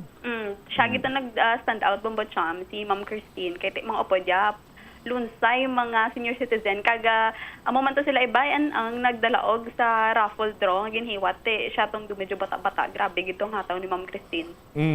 Kaga yari naman ang pulo ka lucky winner sa raffle draw sa swerte sa Palengke Week 4 kung sa diin nagdaog ni sila sang 1,000 pesos nga cash kag 500 pesos nga worth ng grocery nga nasulod sa balde sang Orocan. Una na diri si Sir Alberto Soldevilla, 66 anyos ang edad nga taga Villa Francisco Subdivision Santa Barbara nga may proof of purchase nga Revicon Forte. Sunod dira si Mary Ana Sumagod, 58 anyos ang edad taga Kumpayan, Santa Barbara, kag may proof of purchase nga surf powder. Ikatatlo si Ana Marie Nevato, 34 anyos ang edad, taga Dalid, Santa Barbara. Ang proof of purchase niya surf powder. Samtang ang ikaapat si Marlon de la Cruz, 39 anyos ang edad, taga Pulong, Deste, Santa Barbara. Kag ang iya proof of purchase, amo man ang surf powder. Kag ang lima, amo si Warlit Trujillo, 44 ang edad, 44 anyos ang edad kag tiga Santa Barbara Iloilo man kag miyara sang R Florete nga proof of purchase samtang ikaanom si Melanie Hinova 54 anyos ang edad taga Bolong Santa Barbara kag miyara proof of purchase nga surf powder sang samtang ikapito naman si Jerry Bretania 68 ang edad taga Blooming Treat kagang ayang proof of purchase amo ang surf powder kag samtang ang ikawalo naman yan si Maria Mercy Silao 55 anyos ang edad taga Santa Barbara taga Santa Barbara man kag ang iyang proof of purchase amo ang R Florete coupon kag ang ika-siyam amo si Donna Joy Suntad 47 anyos ang edad taga Bolong Deste Santa Barbara kag ang iyang proof of purchase surf powder kag siya kapulo si Susana Martillano 70 years old, taga Railway, Santa Barbara, kag ang iyang proof of purchase, amo niya ang roast fresh powder. Yari bala, ipabati naton ang isa sa mga maswerte nga nagdaog sa week 5, swerte sa Palengke, raffle draw nga si Susan o si Ma'am Susan na naggamit, kung gamiton ang iyang gindagaan sa pagbakal sa school supplies sa iyang mga apo. Human gid ang akon kalipay matapos nga isa ako sa mga nagdaog sa week 5 sang palengke on ground activation sa Swerte sa Palengke 2024 promo. Baldi-balding pa premyo na may cash pasang Bumbo Radio kag Star FM paginhiwat sa Santa Barbara Public Market. Ako si Susana Martisiano, nagaedad sang 70 years old kag nagapuyo sa Railway Street, Santa Barbara, Iloilo. Ang akon gingamit nga proof of purchase amo ang store powder. Nagdaog ako sang 1,000 pesos nga cash price kag 500 nga balor sang gift pack nga nasulod sa baldi sang Orocan. Ari isipon ko ang akon nadagan. 100 pesos, 200 pesos, 300 pesos, 400 pesos, 500 pesos, 600 pesos, 700 pesos, 800 pesos, 900 pesos, 1,000 pesos. Ang ako nadagaan nga premyo, idugang ko bakal sang mga school supplies ang akon mga apo. Nagapasalamat gid ako sa Bumbo Radio Philippines kag sa tanan nga sponsors Basta Radio, Bumbo, Star FM, it's all for you. Nabatian sa ato mga kabambo si Ma'am Susan ang winner, isa sa mga winners sa week 5 ng Swerte sa Palengke ng Bumbo Radio kag Star FM. Why gid sa may nagpuli siniya gali nga nagakuriit o kung nagalain ang buot kay bisan way kaya magdaog to, libre imo kape, libre imo nga pamahaw, may tinapay ka na, may pansit kanton ka pa, may vitamins ka pang Ribicon. Amo gid Bumbo Cham kag tay iba naton mga kauturan didto iban mabakal pa kontani sa ilang nga pamahaw. Ate naghapit na lang dito sila kag naghigop sang kape kag subong man nagkaon sang migore nga pansit kanton kag gardenia bread Bumbo Cham. Ano na sang sabor sang miguri na nga pansit kanton? Way pa ko nang katilaw Bumbo Pao mo? Lain-lain niya flavor Bumbo Cham, may ara kahang, may ara man nga hindi. Ngate ambal to ganit sa iban nga mga senior citizen, tsaktuhan gid kuno ang templada kay hindi tama ka isog, hindi tama ka kahang. Masami na namian ko nga daan inang sweet pero spicy. Namigin man ang sweet and spicy Bumbo Cham. Namigin man no? Namian ka man sina? Namian man Bumbo Cham eh. Doon napilitan ka lang. Namit ka, di ba ba siya mamanakon nga na namian? Ako namin nga favorite, tabi sa Batid Canton, sweet and spicy. Mangita, tas ang sweet and spicy nga miguri. Ang miguri, iya ka, gani ni Bubopaw, iya sang gardenia? Iya ka gardenia, parisan mo, tinapay, sampat gid. Sampat gid, no. Complete sentence. Sige, salamat gid, Bubopaw. Ini si Bombo Pauline Dimitilio Piliora para sa the number 1 and most trusted radio network in the country, Bumbo Radio Philippines. Basta Radio, Bombo. Salamat gid Bombo Pauline sa imo sining report kag ina gani may na-interview man si Bombo Pauline nga sa Pabia, ara man to sila pagpa Santa Barbara, ara man sila kag naghambang ako sa diin liwat inyo siniyang Swerte sa Palengke. Makadto man kami gyapon. Sa aton sining mga kabumbo kay kasadya ko no. Magluwas ka kasadya ti cash prices sa paglawang ngalan mo kung ara ka hatag dayon premyo. Why na sang damo pa nga istorya kuris-kuris. Sa studio draw naton may anom kita nga mga daog. 3 ang consolation prize winner nga magabaton sang tag 1,000 pesos cash. Tapos ang third prize 3,000, second prize 4,000, ang first prize 5,000. Tibangon man nga Sabado subong sa aton sini nga mga kabumbo ang ila sini nga premyo nagahulat na sa ila sa Lunes ngadlaw pero ari na daw yata na diya ang premyo sa aton sini mga kabumbo. Inaintindihan taman nga sa aton sini man tagpalabati Sabado mumalaning tsimpo nga ti ara kasi inyo panimalay makapanghimos ka makadigamo ka dira pagka Domingo family day man butang ta sa Lunes ang tagtaganay isang premyo iya sa studio draw kay dalagko man niya nga mga cash prizes. Sanday sinoy ni sila kilala hunta ara karon sa aton sining linya si Bombo Rojain Luzbanya sa aton sining nga promo in charge. Bomboro Jane, sanday sinaw mas swerte nga tagdaog sa aton sining week number 5 sa swerte sa palengke studio draw. Rog, please go ahead. Ari na, nakahanda na sa ila, nagahulat ang premyo para sa ila sa aton sining mga winners sa week 5 sang studio draw sa swerte sa Palengke Promo 2024 sang Bombo Radio kag Star FM. Atensyon sa aton sining mga kabombo, tatlo diri ang aton sining lawagon nga magadaog sang 1,000 pesos nga cash bilang consolation na prize winner. Atensyon, taga Barangay Cubay, Haro, Iloilo City.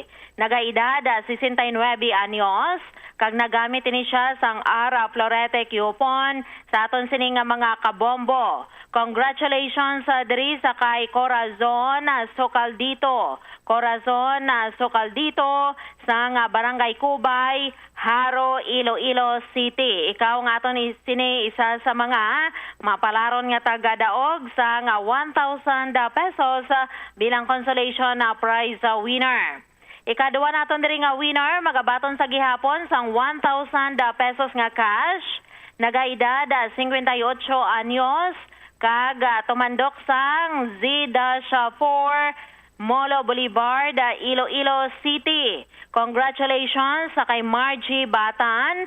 Margie Batan, nagagamit ini siya sang proof of purchase nga Jim's Coffee Mix. Ikaw nga aton isa sa mga winner nga nagdaog 1,000 pesos sa aton sini nga mga kabombo. Kag aton sini ikatatlo nga winner sa gihapon na diri magadaog 1,000 ka pesos nga cash, nagaedad 37 anyos. Taga Barangay General Ayod City Proper or General Hadjes City Proper, nagagamit sang iya sining proof of purchase nga Ara Florete Coupon. Congratulations diri sa kay Rosalyn Malabago. Rosalyn Malabago sang General Yuj City Proper. Amo ni sila nga aton sining consolation prize winner sa aton sining week 5 sa aton sining promo. Kahaga atensyon sa aton sining mga kabombo, aring mga dalago nga mga prizes, aring aton sining mga tagdaog, ang third prize winner. Nagamit ini siya sang proof of purchase nga Orocan, nagaedad 37 anyos. Taga Barangay Talokgangan, Banate, Iloilo. Liwat 3,000 pesos nga cash niya ang iya sining nga nadagan. Congratulations diri sa kay Joje Bargola. Joje Bargola sang Talokgangan, Banate, Iloilo. Liwat nagamit sang proof of purchase nga Orocan sa aton sining nga mga kabombo. Kaga ari naman magadaog 4,000 pesos nga cash. Nagaedad 18 anyos. Nagamit sang proof of purchase nga surf powder kag tumandok sang Barangay Tabugon, Dingle, Iloilo. Congratulations sa kay Francis Cuenca. Francis Cuenca, ikaw aton sining second prize winner nga magadaog sang 4,000 pesos nga cash sa aton sining mga kabombo. Kaga aton sining first prize winner, bataon pa ni, nagaedad 23 anyos. Nagamit ini siya sang proof of purchase nga Gardenia bread. Papalakaon ni tinapay sang Gardenia Bombo Cham. Taga Barangay Onyate Street, Mandurriao, Iloilo City. Congratulations diri sa kay Danica Rose Sapalo. Danica Rose Sapalo, ikaw nga aton sining winner, first prize winner sang 5,000 pesos nga cash sa aton sining promo. Nagahulat na ang premyo sa inyo sa aton sining mga kabombo na siling ni Bombo Cham kaina kay Sabado, tagpalahuway sa Lunes nga adlaw, dala kamo sang inyo sining valid IDs sa pag pamatuod nga kamo ang aton sining winner sa pag-claim diri sang inyo sining premyo sa studio sang Bombo Radio or sa istasyon sang Bombo Radio.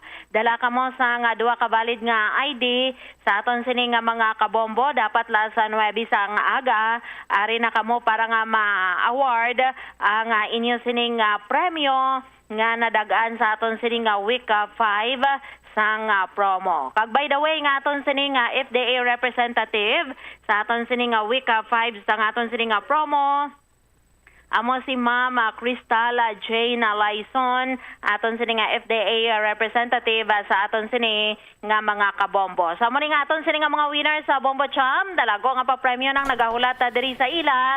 Gani Lunes nga adlaw liwat, kadto kamo diri sa istasyon sa nga Bombo Radio, lasa 9 sang aga para sa pag-claim sa nga inyo sini nga premyo. Pangitaon lang si Bombo Cham over kay ara ang premyo. Bombo Cham? Sa akong pangitaon? Oo. May problema. Oo. Basta inisyalan mo danay, pirmahan mo anay. No? Why gid problema kay pagsulod nila, ari ta gilayon di pagbukas puwerta, ari na ta di Bombo Cham. Hindi sila makalipat mo Jay, no? Kasi ma-overexcite sila. Hindi sila malipat yung magdala sang duha ka valid ID. Mas mayo kung na photocopy na nangadaan. May ara gani ligad Bombo Cham nga Sabado pa lang ari na nagkadto kay ti excited sa pag-claim. Pero gin double check lang niya ang iya pangalan ti Ara Gidman. Sa aton nga mga kabombo liwat ha, ang kadto ka mo diri Lunes nga adlaw para nga tingob nga ma-award sa inyo ang inyo sining premyo kag hindi magkalipat gidala sa 9 sang aga, dapat ari na sila sa istasyon sang Bombo Radio. Bombo Cham? Alright, thank you so much Bomboro Jane. So there you have it sa aton sini mga kabombo ang mga tagdaog sa aton sini nga studio draw. Kung wa ikaw makahingagaw ni magkabalaka kay may week number 6 pa kita. Now, may week number 6 pa kita sa aton sining studio draw kag sumungman sa aton sining swerte sa palengke. Kung sa din kita sa masunod sining Sabado, burubantayi lang dira, tutok lang diri sa Bombo Radio para nga mabalaan mo kung sa diin ang masunod nga swerte sa palengke promo, palengke activation or aton sining palengke draw.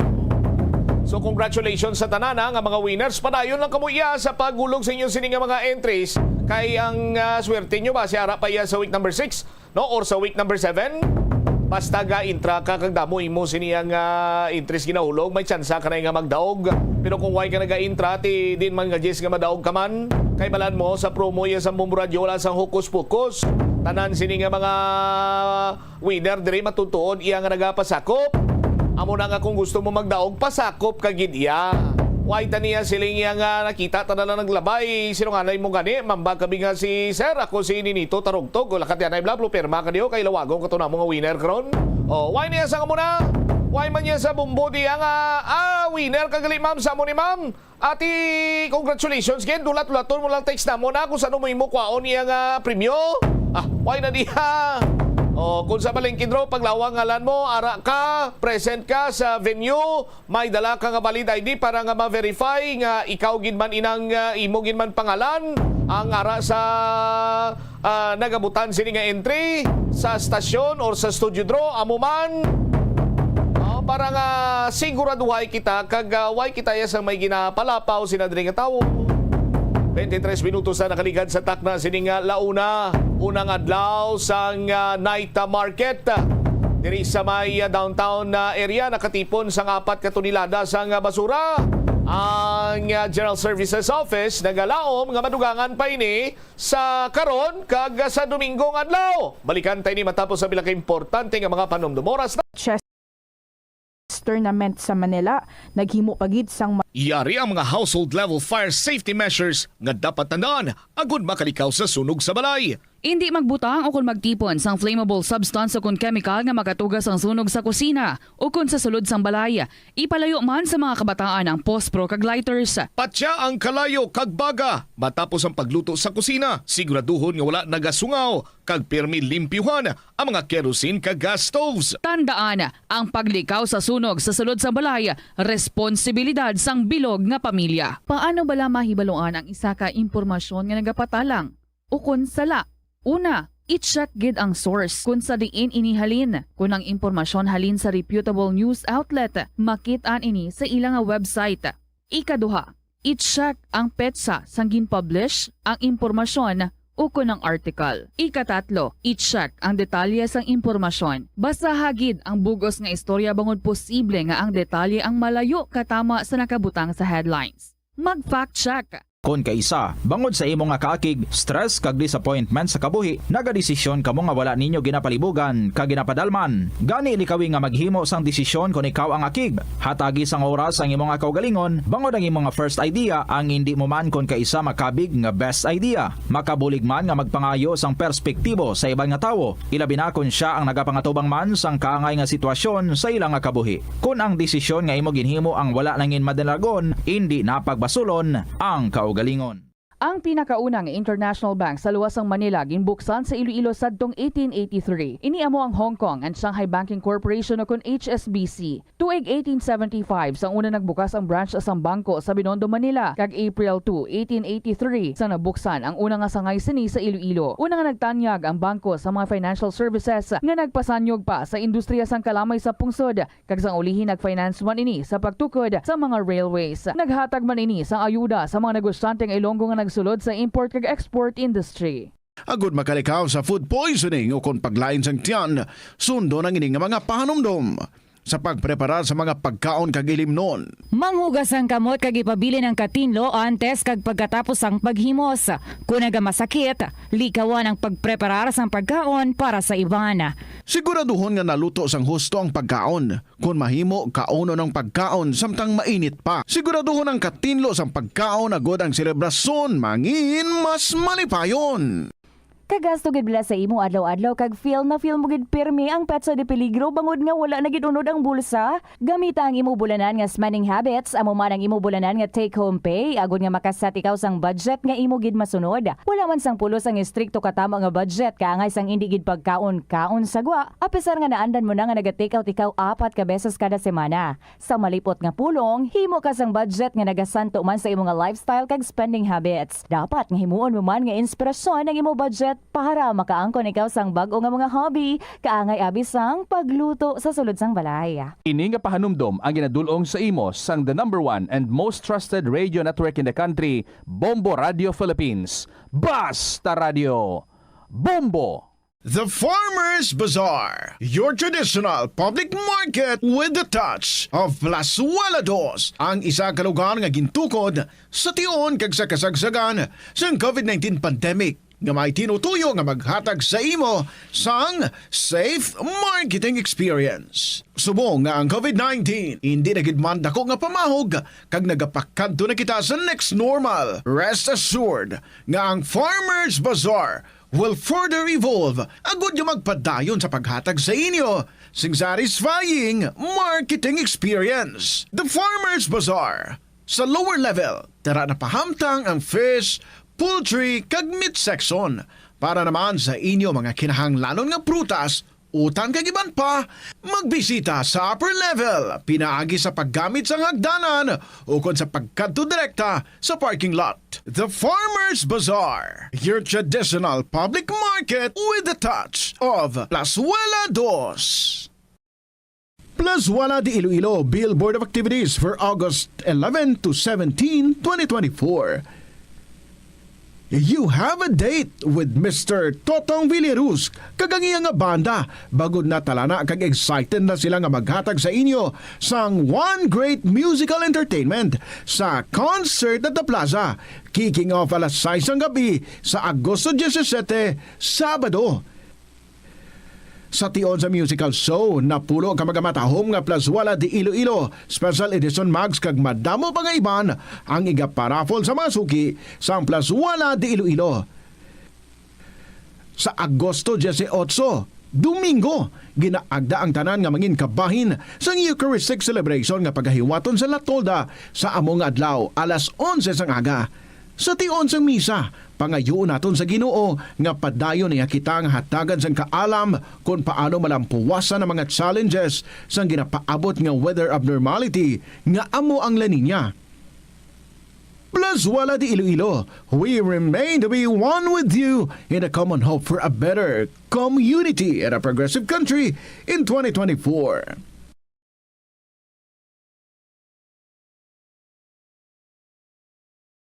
Kung sa imo pagbugtaw, magpalanakit man lang ang imo lawas, base hindi ka naman namian magtulog.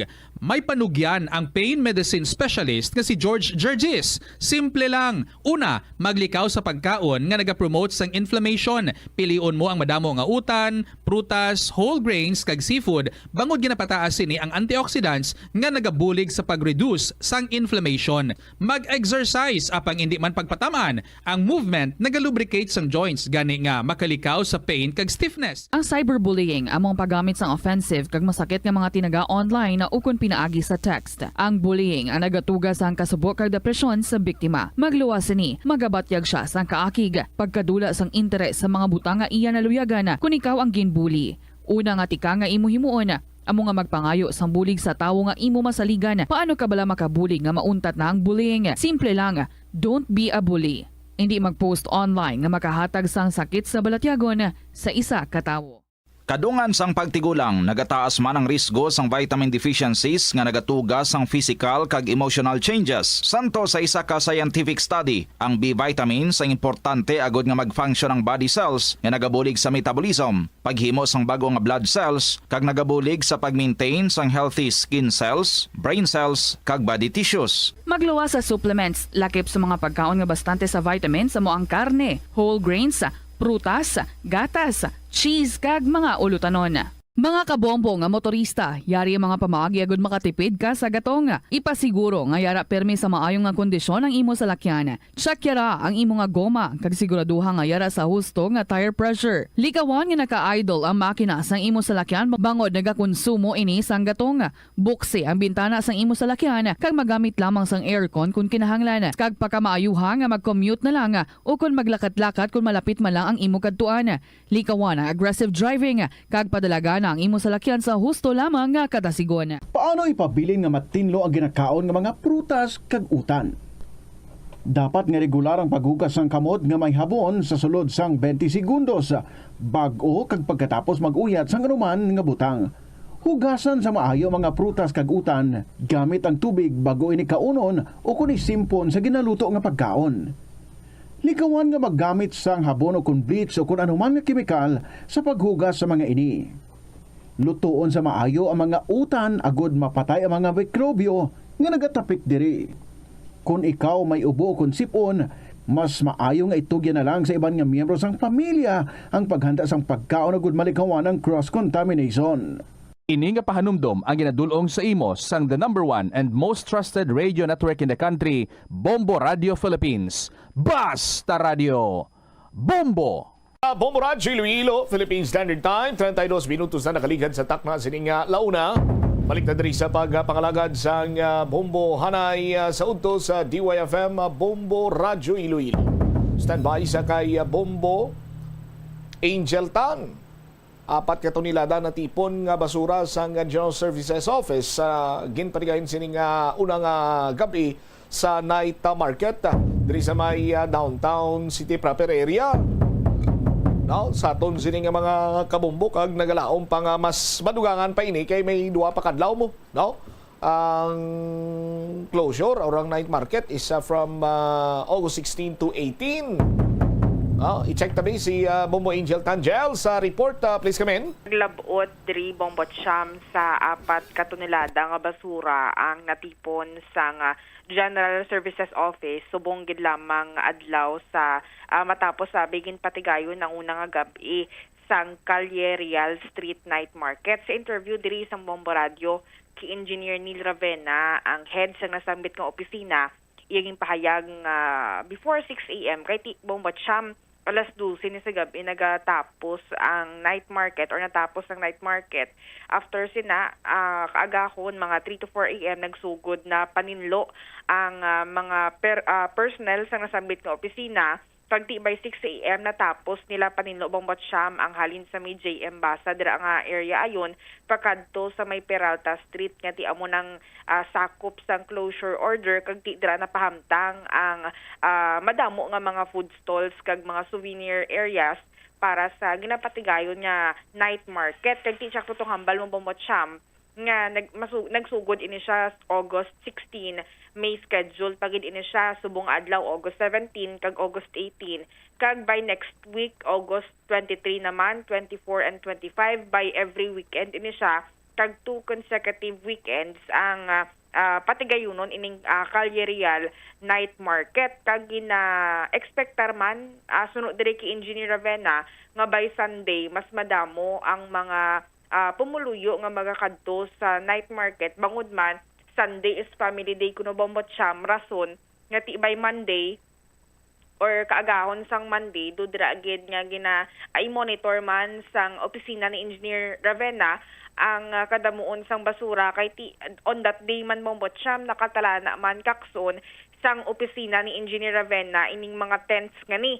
So it means by dapat mag-start abidring 6 a.m. abi Bombot Siam, tinlo na ang area dra sa JM Basa pakadto sa May Peralta, wala na anay sang mga food stalls ngani. I-plaster naman sila by next week Friday naman para sa weekend nga street night market. Kag amo sini ang Bombot Siam pati mga portalets nag-deploy man diri ang General Services Office, 4 ni kabilog tanan para sa mga magakadto nga mga bisita. At the same time, sobra 20 man ka mga waste bins ang ginpahamtang para nga ma-practice sa mga pumuluyo ang kinatawag bala nga Clayco. Dugang padri sang natungdan nga may mga basurahan dapat sundon gid sa mga pumuluyo ang paghaboy sang ilang mga basura, kag halungan gid ang mga tanom dira sa may area sang Sunburst Park Bombot Siam, kay bag-o lang ni sila kuno naka-rehabilitate sang mga tanom, kag nagaamatamat pa lang ni tubo liwat, kag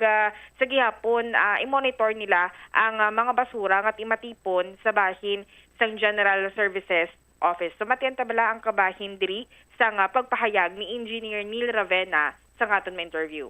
We expect nga damo gid no, but however the 2 trucks ang amon gin-assign, so mga more or less mga 4 tons lang no ang nakuha tang basura.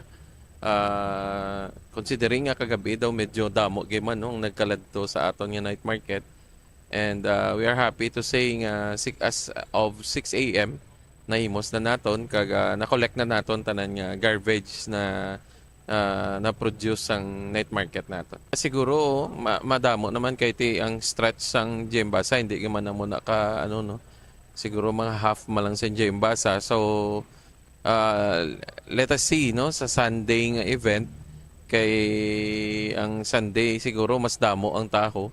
So we will monitor this no kung ano kang volume of waste naton nga makuha sa Sunday. Tanan gid no, we will clear the streets of JM Basa kag tanan nga gin gamit no sang mais for the night market.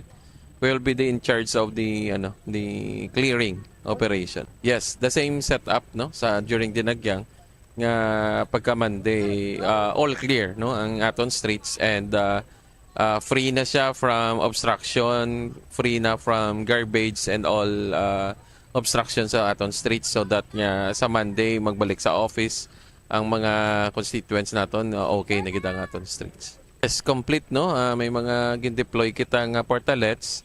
So diri alone sa JM Basa may gin-deploy kita nga 4 no. So we will deploy another if kung sa Sunday makita naton nga mas damo ang tao. May gin-deploy kita nga 20 ka waste bins no on top of the existing no. So nag-provide man kita mga black plastic bags para nga may butangan no ang aton nga mga pumuluyo nga magalagaw sa night market, and at the same time may mga meetings na kag instructions sa mga kiosks nga ma-provide man sila sang black plastic pang. Yes no, I would like to appeal sa atong pumuluyo nga sinadya sa night market no, be responsible lang sa pag-dispose ang aton nga mga basura. We all provided no sa mga waste bins, may ara man kita nga garbage bag, tanan nga kiosk ngin instructionan ta to have available nga garbage bag no, so that hindi maglinapta ang aton nga basura. We already coordinated this with the mais nga organizers that ang Sunburst Park no kung ma-preserve ta ang aton nga mga tanom, since pa lang no, bago lang ni siya na rehab no, so we planted more plants sa Sunburst hopefully hindi ni siya ma-damage ang aton event. Bombo Cham nabatian sang mga kabombo naton si Engineer Neil Ravena sang General Services Office. May ara pagid night market karon, no? Di ba? Hasta this Domingo. Yes, Bombo Cham, yara pagid subong nga gabi, kagati amon agani ang closure, panumdum ta lang sa mga kabombo naton, masugod ini siya 5 p.m. tub 12 midnight. So ginari-route diri ang mga halin pasulod abi diri sa may city, liko ni sila sa may kuan bang Botcham, right turn ni sila sa may Guangco, daayon nga side, lusot diri sa may Central Market, pero passable man kung maagi kaya sa may Molye Lune nga area abi, pero ti sa may hasta Peralta sarado ni siya ang dalan kag gasugod niyang closure 5 p.m. tub 12 midnight. Once ka makatapos naman plastar ang mga or himos ang mga stalls, ginabuksan man gilayon sa mga motorista kag mga salakyan ining alagyan liwat diri sa may atubang San Burst Park, Bombo Cham. All right. Ini si Bombo Angel Pichiliertan para sa the number 1 and most trusted radio network in the country, ang Bombo Radio Philippines. Basta radio, Bombo! Salamat gid Bombo Angel Tan sa imong sining follow-up report. Sa pihak nga pahin, lapsag nga babay nasapwan nga wala na sang kabuhi sa baybayon nga sakop sang Gimbal, Iloilo.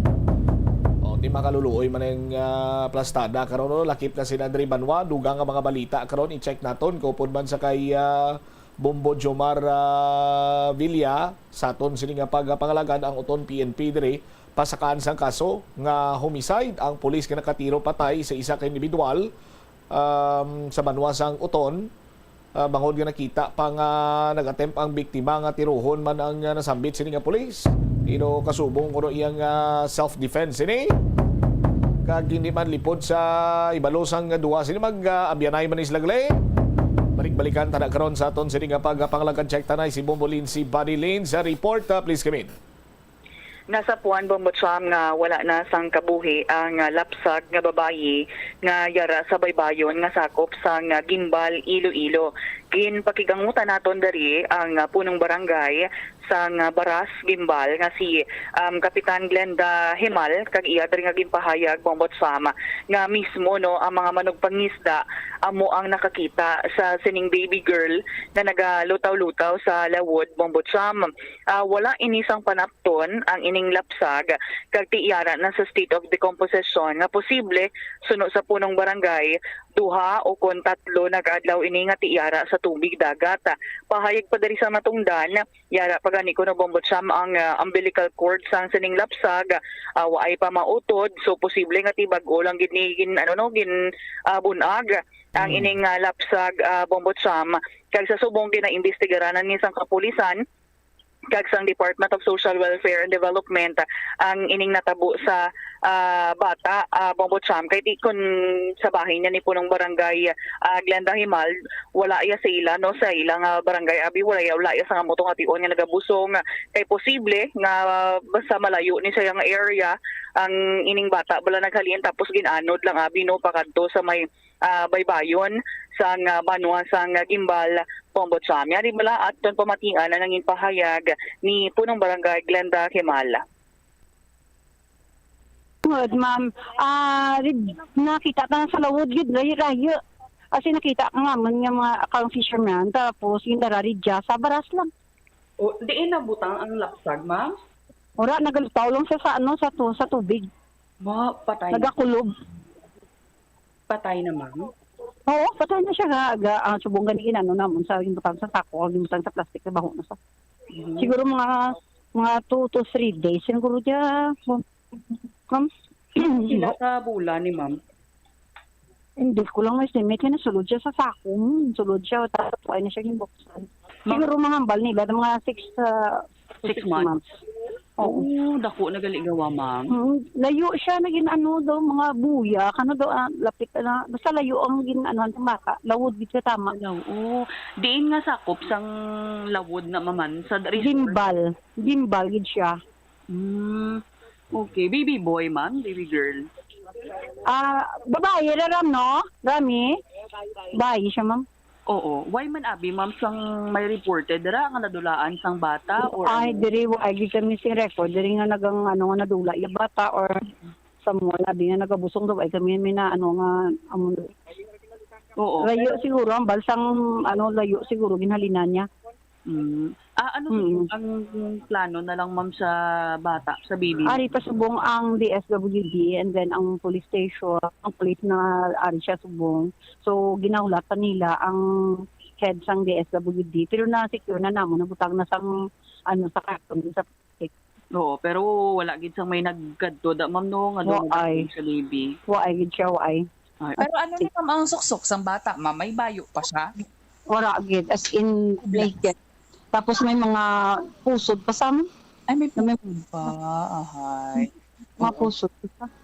Tapos daw lang sa state yung composition. Composition, sige.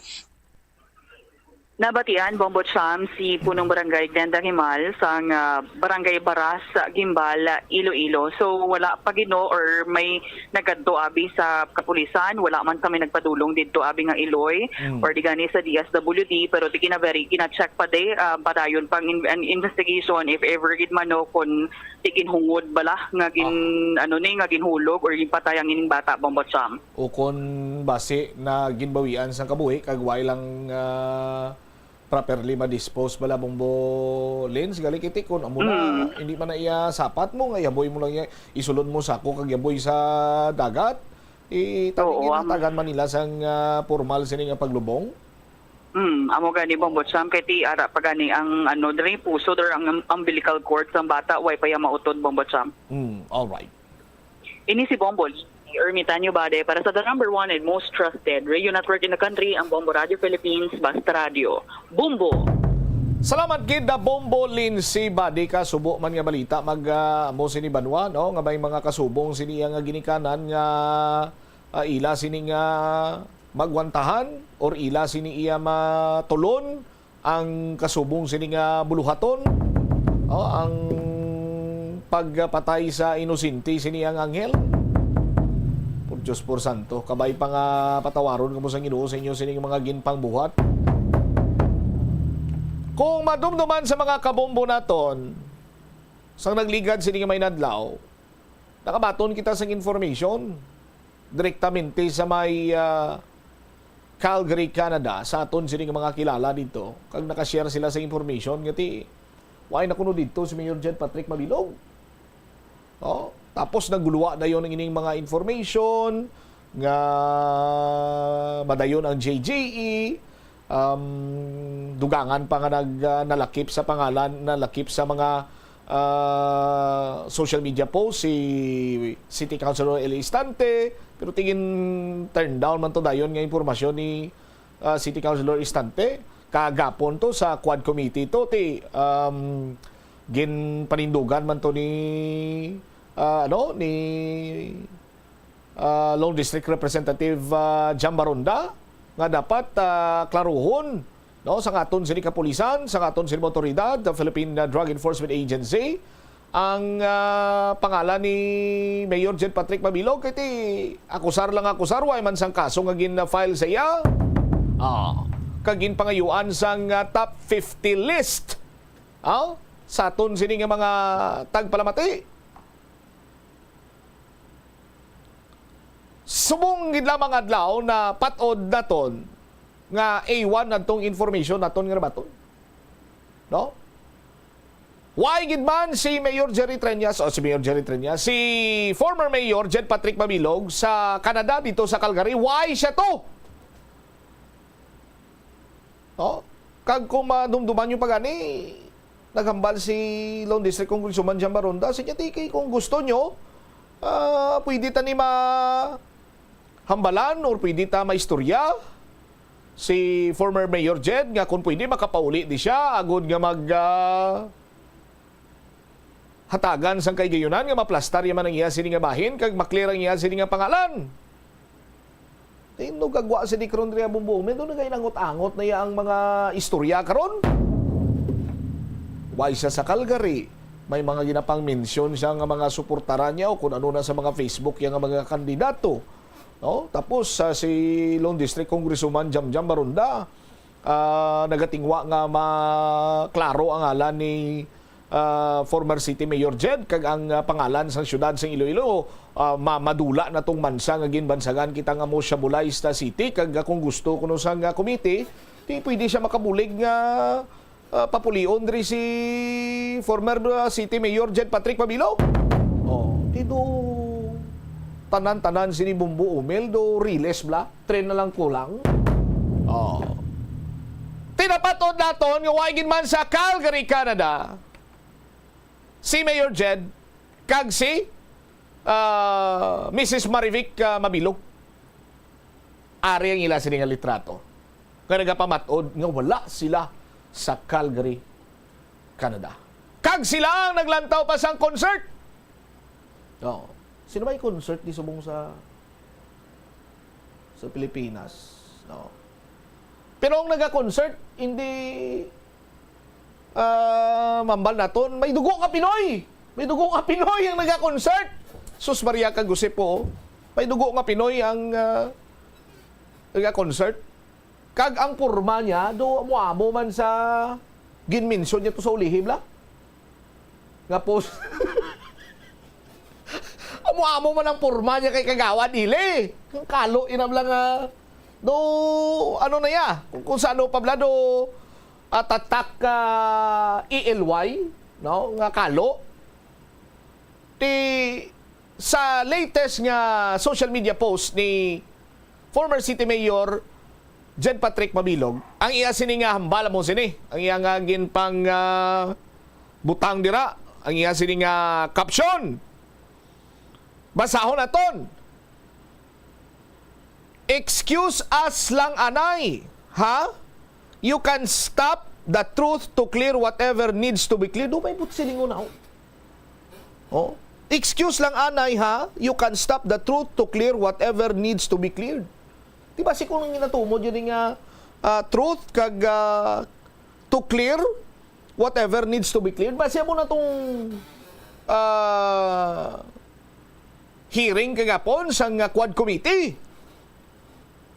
Pero nagbawi na yon ang anay alkalde. Hambalya, for the meantime, we cannot stop quality family time. Thanks, Marivic G. Mabilog. When I see your face, there's not a thing that I would change. Because you're amazing.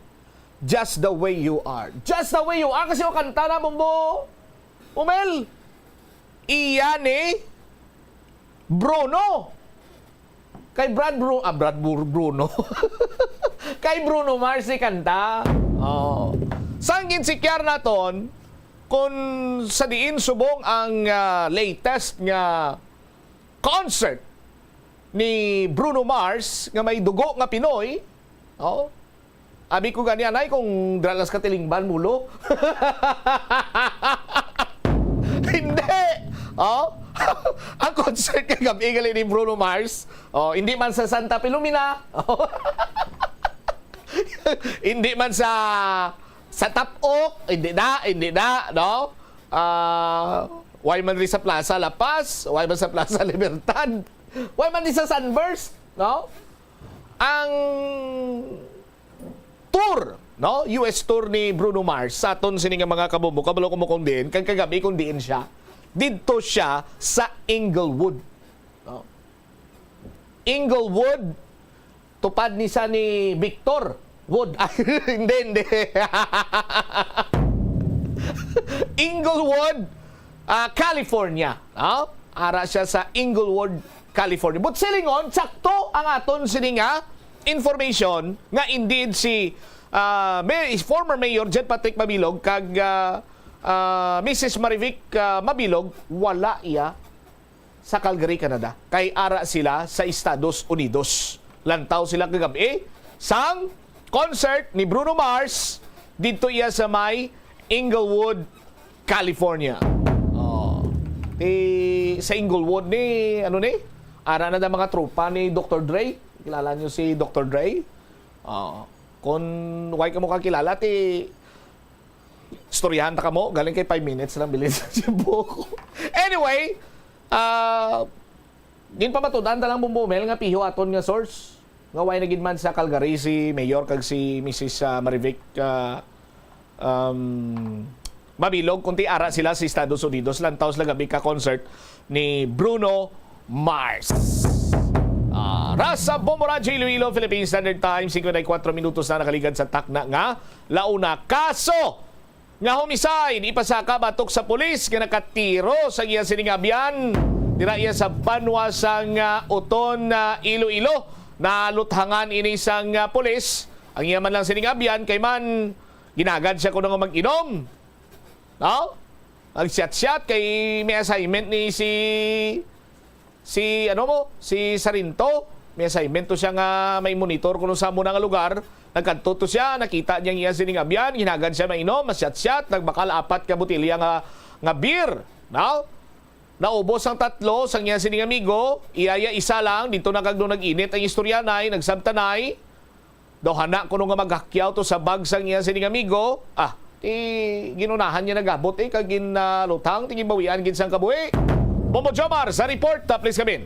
Ginaalantaw nga posible sa mga daw pasaka na ang kaso nga homicide bato karon sa pulis nga nakatiro patay sa siningabyan sa may barangay Santa Rita, Banwa sang Uton, Iloilo. Matandaan ang biktima amo si Mario Billones, samtang ang suspitsado amo si Patrolman Mike Tagakay, assigned sa Uton PNP bilang intelligence operative. Suno kay Police Lieutenant Colonel Abner Hordan, ang hepe sa Uton Municipal Police Station, iyagin pahayagan ti mahimo nga mapasaka na subong adlaw pananglitan nga makumpleto na ang mga dokumento sa pagfile sa nasambit karon nga kaso, no? Explicar sa natong daan kon nga homicide ang ginpasaka o kun ipasaka nga kaso bangod nga una bes nga tiway sang plano ang patrolman nga patyon ang mismo nga biktima nga timakabig man na sining suod man nga abyan. Bombocham kay based sa gipatikayon ng investigation adto na taon pa ni kuno nga magkumbarehay ang ining nasambit karon mga individual, no? Kaga nagawa din sa investigation nga upod maning duwa nagpadulong sa Tiangge kung sa tabo ang insidente kag nagbakal sa nga makahulubog nga ilinon kag dito sila nga nag-shot abi. Based man sa witness mismo nga ara nga nagabaligya Bombocham pag after sang pag-shot nila dugay-dugay gulpe na kunong nakabati nga may ara sa nga pagbinaisay sa both parties, no, sa biktima kag suspitsado kag dito na nga nakabati sang lupok ang nasambit karon nga witness. Base man sa panaysayon karon sang suspitsado antes ko na tabo ang pagpanglutang sini sa tunga-tunga sa ila sinabi nga pagbinaysay hasta nga ginitay nakita niya kuno nga ining biktima nag-abre sang iya sini nga bag kaga nakita ang ining .45 caliber pistol nga iya sini nga ginaabutan sa sulod sang bag kag dito nga nag-trigger sa patrolman nga bumunot man sa sini nga service firearm kag ginunahan daan sang alutang ini nasambit karon nga biktima. So ginhimo sang pulis kay kumo ti abyan niya lang after sa natabo ado siya paninang tawag sa Uton PNP nga padalaan sang ambulance kag dalon sa pinakamalapit nga ospital Bombocham, na. So based diri sa aton sa nga pagpangusisa dugang gin-confirm sa Uton PNP nga may command halin sa hepe mismo nga may i-monitor ini siya nga personalidad nga nag-engage sa illegal nga droga dra sa nasambit karon nga Banwa, no, ang na-mention dahil duwa ka barangay niyang monitoring niya iping barangay man kuno sa may Santa Rita Bombocham, no. So do mga duwa na kunusman na ang ginawatan sini karon nga assignment sa sini nasambit karon nga patrolman kung paano magpatigayon sa monitoring o surveillance sa sining drug personality. So gin-confirm sang Uton PNP nga ang biktima hindi part sa nga project o kon gina-surveillance abi, no, sa nga sining nasambit karon nga patrolman. So posible ang nag-trigger gid lamang kung ano ang ginbaysa nila nga duha hasta nga naglabot sa point nga nagpalupok ining nasambit karon nga suspitsado Bombocham, no. So no, kay Police Lieutenant Colonel Hordan hindi pa ma-establish kung ang napatay ang konektado sa mga drug personality nga ila sila nga ginapamonitor dra sa caping sila nga barangay kung saan tabo ang insidente. Pero initially, asuno kay Lieutenant Colonel Hordan, kay sila sila nga record negative na why isang record abis police o kung ara sa drugs watch list sa Banwasang Uton, ining nasambit karon nga individual bumutsamp na domitinlo ang sila nga record sa aton sila nga kapulisan. So ang gina-establish ng diri karon kung ano gid ang ila sini nga ginbahisan kay tindera ang gidalantaw karon nga motibo kung paano nga natangan sa nga pulis ining nasambit karon nga individual bumutsamp. Aring confirmation bla no kay Police Lieutenant Colonel Hordan sa mapakigangutan sa Bombo Radio. Okay, isang pertinent documents nga mga kinahanglanon para ma-file nato ng kaso sa iya sa Iloilo Hall of Justice sa Subong Adlaw. Ano nga case, sir? Possible? Kuan na bali homicide. Homicide? Okay. Nga na Paul sa homicide, sir? Kahit dito nakita nato ng elements ng homicide, nakasulod sa elements ng homicide, kahit may kuan sila heated arguments sila nga duwa. So, it means nga do hindi man hambal nga do intent gid nga siya mismo ang target nga patyon. Yes sir, bali amo na binaisay sila according sa man sa aton nga witnesses, and then sa action man ni Patrol Tagakay nga siya man mismo nagtawag sa aton nga sa police station na kinahanglan siya sang reinforcement kag ambal yan madala na lang dayon sang pwede padala na lang dayon sang ambulansya ang iyasang Uton Search and Rescue Team nga para madala ang iyang migo nga natiruhan niya sa hospital. Based investigation niya, sir, ano gid ang initial karon? Ano gid ang natabuaw? So muna, according sa aton ng mga witnesses dito, dito sila inom-inom sa nga duwa sa Changi. So, according man sa tagiya sa Changi, nagbinae, hasta nga tinaasay sila tingog, hasta nga hambal sang tagiya sa Changi, may nabatian sa nga lupok. Ano daw nabaisan na, sir? Wala agad ka specify itong aton nga ano sa Changi to kay balan mo ang aton nga tagiya sa Changi to medyo PWD. Tapos pagka kikilala yaman tong duwa namukaw sa iya tong mag-inom tigintagaan yaman kay titungod nga daw permi madang duwa. Tapos siya nagigda man to sa iya nga niligdaan pero bation mang bae sang duwa so wala yaman gid kay do naanad na malamblas siya nga ara permi dang duwa. Kaya may guhay man lang. So, ang iya, according sa iya, nabatian niya lang nagaginahod. Tapos nagpinasay tingog, dugay-dugay, may lupok siya na nabatian. Dungan sila nagkanto sa Changi, sir? Wala pagid mas specify ito sa aton na kuan. Basta ang iya, ang duwa, according sa iya, ang duwa, nagnawag sa iya nga nagbakal. Tapos, nga maayo nga inom-inom sila to. So, amo lang tong statement ng tagiya sa Changi. Okay. Doon naka-mention si Patrolman Tagakay, dumayara daw kuman sa iya or tasking. Anong si Raw? Di ba do intel na siya? Anong task niya da sa iya? Actually, ang task sa iya is almost 2 weeks naman ang task sa iya. May ginapamonitor kami na sa iya nga personalidad nga nag-engage sa illegal activity. So, ang area dira sa malapit sa iya, sa duwa ka barangay nga malapit sa iya. So, siya nga kung gintas nga mag-conduct sang monitoring. Monitoring. Okay. So, nasulod ni ang nasulod ni ang biktima sa monitoring? Hindi ang biktima nato hindi namong ato nga target. So it means nga dogwa sa duty ang ang biktima ni.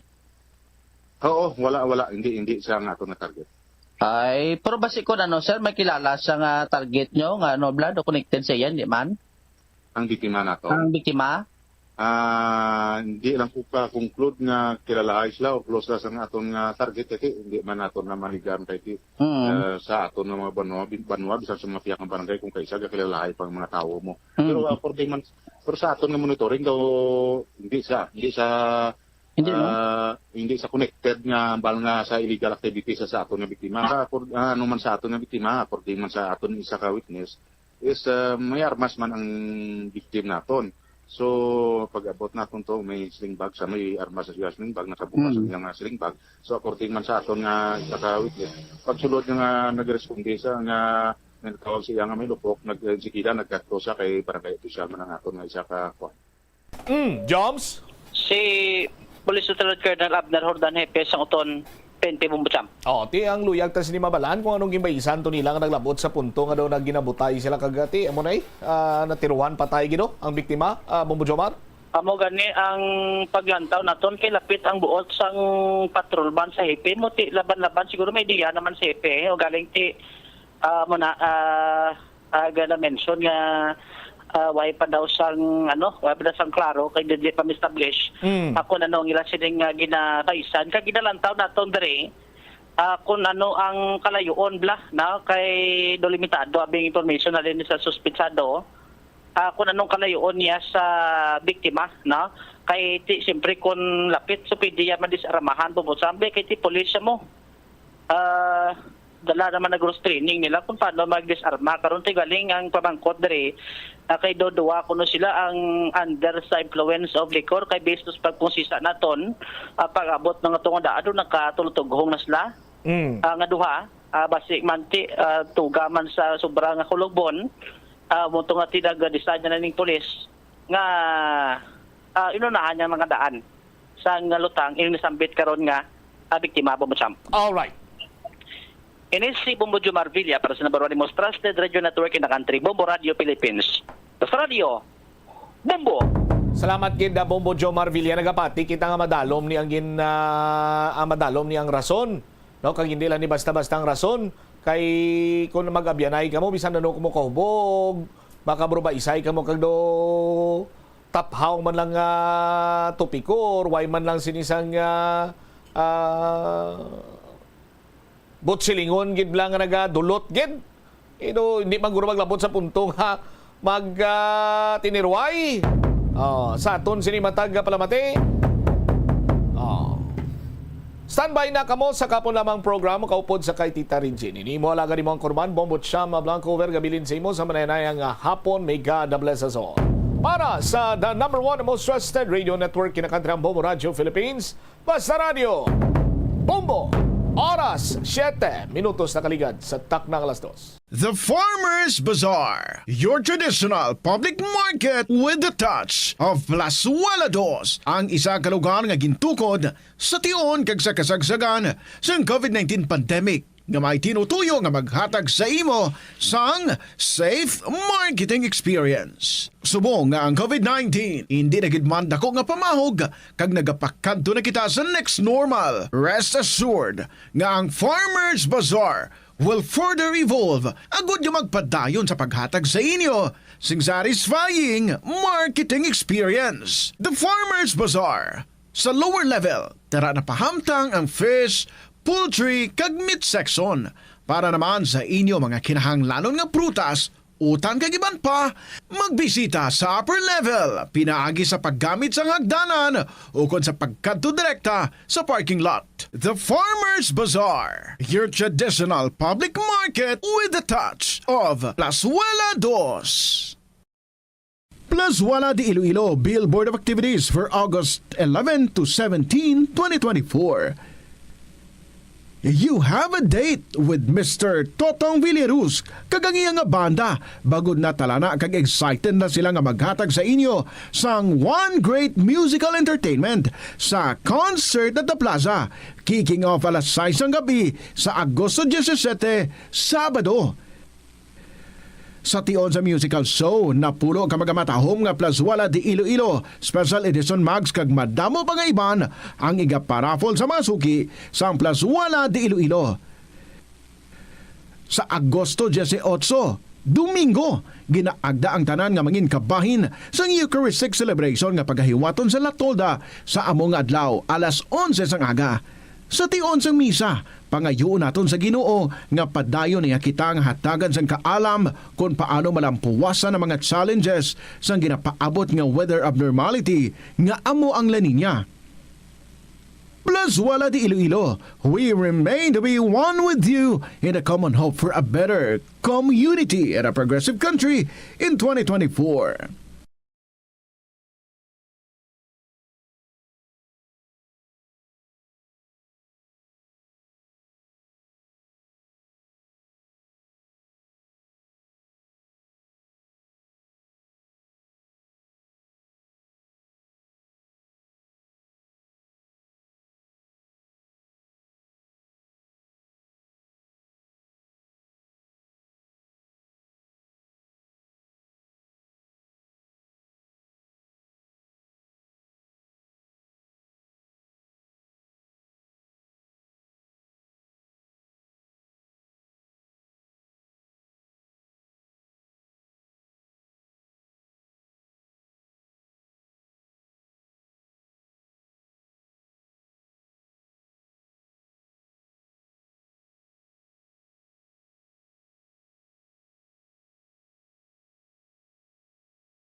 agud mangin safe ang tanan. Sa tiyon sang bagyo, kung may anunsyo na nga storm warning, mag-charge na sa mga cellphone, emergency light, kagiban pa nga mga device, bangod mahimo nga madula ang kuryente. Likawan ang paggamit sa mga appliances kung may bagyo. Sa pagpamati sang balita, mas maayo nga magamit sang debattery nga radio. Kung ginalauman ang pagbaha sa inyong nga lugar, mas maayo nga i-off gilayon ang main switch kag circuit breaker. Agud malikawan ang disgrasya kag pagkaguba sini. Magtipid sa paggamit sang kuryente, pinaagi sa mga masunod. Maggamit sa mga energy-efficient nga bumbilya, kaangay sang compact fluorescent bulbs ukon LED lights, imbis nga incandescent bulbs. Patsyo ng mga suga nga wala ginagamit. Tingbon ang mga bayo sa pagpamlansya. Himuon ang pagpamlansya isa lamang kabes sa isa ka semana. Buksan ang inyo bintana, agud makasunod ang preska nga hangin kag silak sang adlaw sa sulod sang balay, agud malimitahan ang paggamit sang electric fan kag suga. Ang pinakadumaan na nga international business organization sa Pilipinas, amo ang Iloilo International Chamber of Commerce nga gintukod sang Ilonggo nga si Don Esteban de la Rama sadtong 1924. Si De La Rama nagserbi nga general sang panahon sang Philippine Revolution kag nangin senador sang pungsod halin sang 1941 tubtob 1947. Sang 1923, gintukod ni De La Rama ang Panay Electric Company. Magluwas sa interes sa industriya sang kalamay kag kuryente, gintukod man sang ila kompanya ang De La Rama Steamship Company Incorporated sa Iloilo nga mo ang nagbiyahe sa Iloilo kag Negros. Ang duwa sini ka barko nga Don Esteban kag Don Isidro ang ginpasad pa sang Frederick Krupp Germania Shipyard sa Kiel sa 1939 kag gingamit bilang troop transport para sa US Armed Forces sa Pacific Theater sang World War II. Masami bala nga nagabiring ang imutiil? Suno kay Dr. John Hubert Pua, isa ka orthopedic surgeon, masami nga mabatyagan ang cramps sa idalom nga parte sang lawas. Apang mas delikado kung masami mo ini mabatyagan sa ibabaw nga parte sang imo lawas, kaangay sang kamot, bangod posible ini nga palatandaan sang mas malala nga balatian, kaangay sang sakit sa tagipusoon, diabetes, kag hypothyroidism. Nagpanugyan ang doktor nga ang pinaka-epektibo nga solusyon sa cramps amo ang stretching exercise tubtob madula ang pagbiring. Nagasala ka bala sa imo nga tulunan kag daw hindi ka makahibalo kung ano ang imo nga unahon? Kung magtuon ikaw, siguraduhang anay nga nakakaon ikaw sang maayo, agud nga maka-function ang imo nga utok. Kung gusto mo ang snacks, siguraduhan man nga napreparar na ini antes pa man ang imo study time. Bangod basi, mawili ikaw sa pagkuti sang imo nga pagkaon kag ma-distract ikaw sa imo nga tulunan. Siguraduhan man nga tapos na ang imo nga olobrahon sa sulod sang balay para nga makalikaw sa interruption kag para sigurado naman nga maka-relax ikaw kung matapos mo na ang pag-review. Ini nga pahanumdom ang ginadulong sa imo sang the #1 and most trusted radio network in the country, Bombo Radio Philippines. Basta Radio! Bombo! Gabulig sa paglikaw sa nanuhay tuay nga balatian ang simple nga pagkaon sang citrus fruits kaangay sang pomelo nga puno sang powerful immune boosting antioxidant. Ang pomelo ang puno man sang lycopene, isa ka anti-inflammatory, anti-aging antioxidant nga nagapanami isang supat. Ang duga naman sang panit kag dahon sang pomelo ang natukiban nga makapatay sang cancer cells kag nagapalikaw sa paglapta sini sandig sa test tube studies. Kaunta sang La Paz Batchoy. Ang Iloilo ang kilala bilang home of La Paz Batchoy.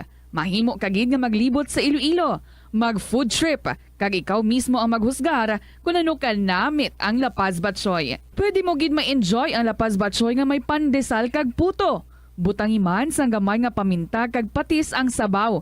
I-mix sang maayo. Kag enjoy.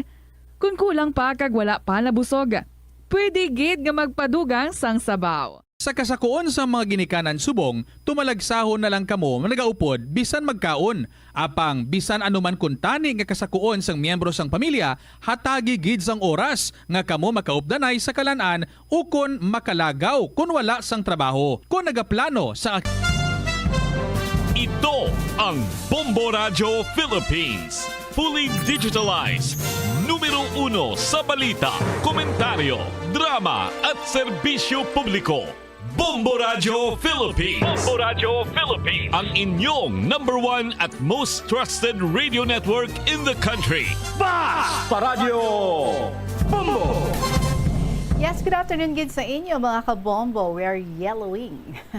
This is Tita Regine. Welcome sa Saturday edition sa palatuntunan kahapon lamang program. And because it's a Saturday, that means may bisita kita. Kagpag istoryahon natin siya, sa daligid lamang madugay ang ating winner, si Mosang. And of course, another winner will be announced later on sa siningang programa.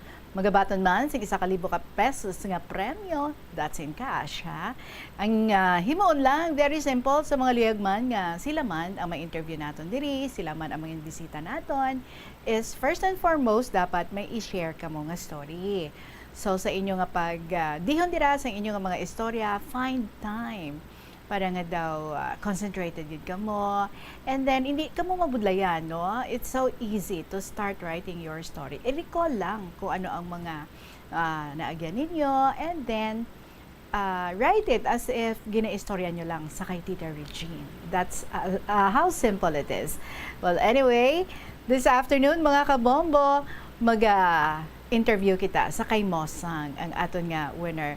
Bombo Omel, feeling ko dula naman ang akon nga monitor. But anyway, I just hope monitor lang gid na, ha.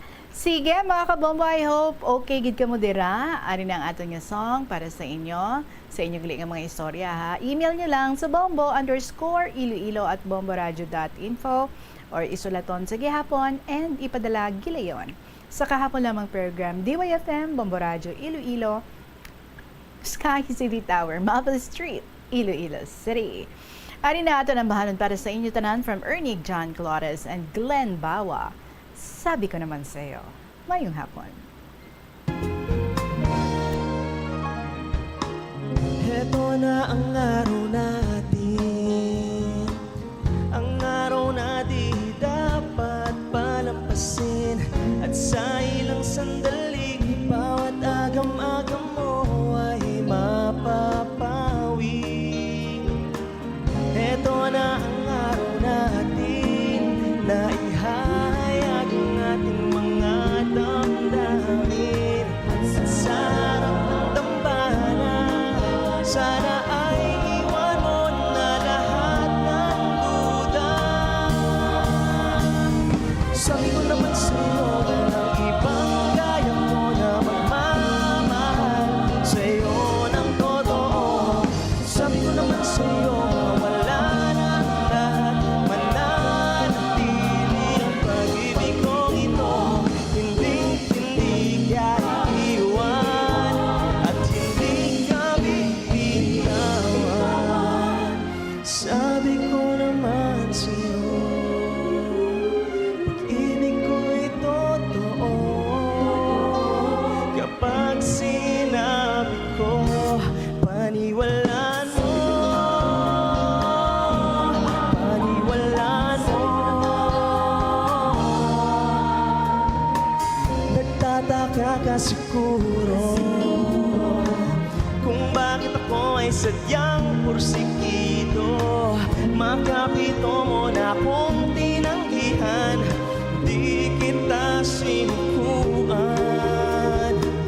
Nagtataka ka siguro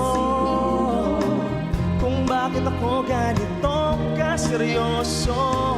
Iniibig na kita kahit nung una ay di mo pa ako kilala.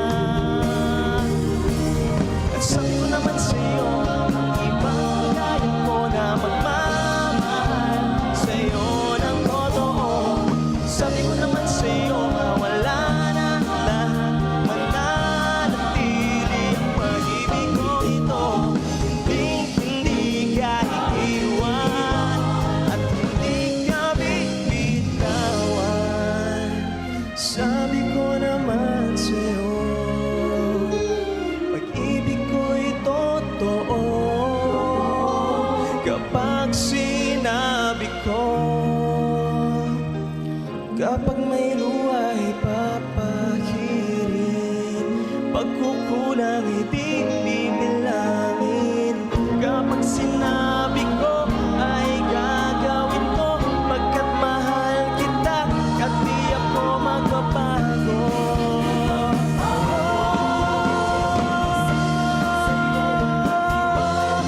Sabi ko naman sa'yo, paniwalaan mo. Sabi ko naman sa'yo, hindi ka iwan at hindi ka bitawan. Sabi ko naman sa'yo, pag-ibig ko'y totoo kapag sinabi ko. Paniwalaan mo. Sabi ko naman sa'yo, paniwalaan mo. Sabi ko naman sa'yo, paniwalaan mo. Sabi ko naman sa'yo, paniwalaan mo. Sabi ko naman sa'yo.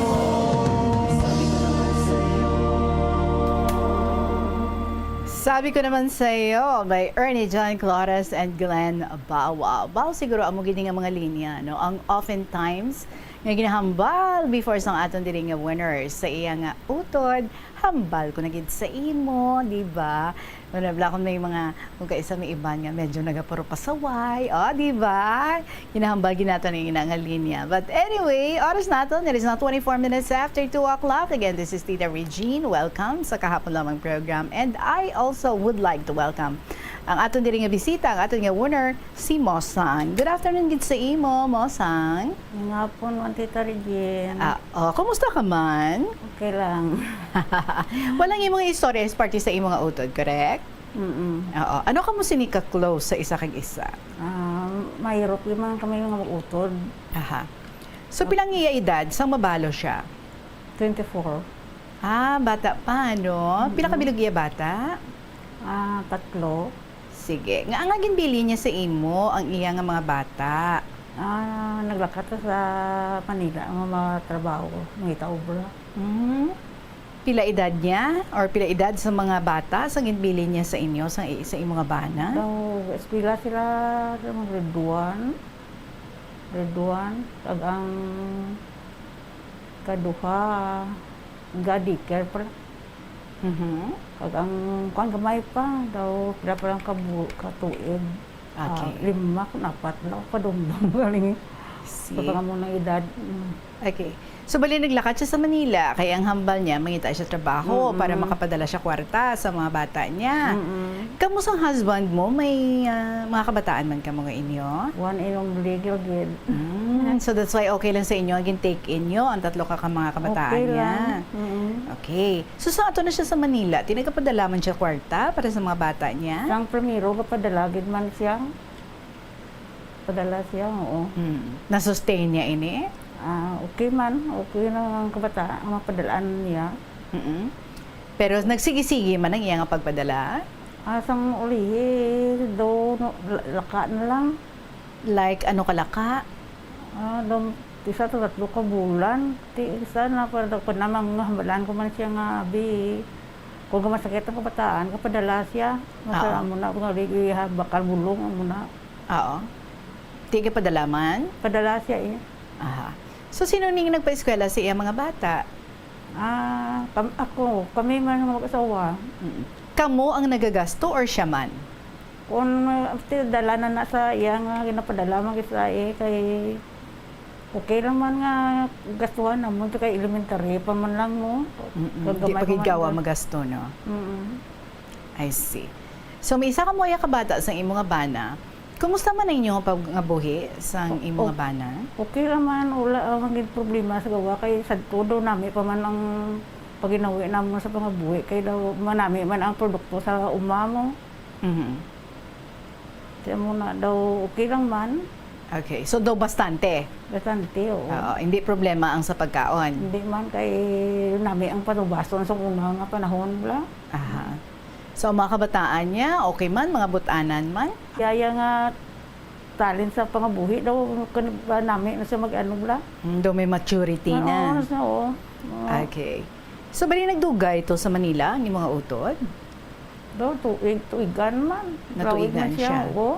Okay. So, natuigan, kag nagpabalo siya, nga mapauli siya. Uli siya. Aha. Ano kuno ang iyang tugon sa iyang pagpauli? Mapuli siya kay mapuli siya.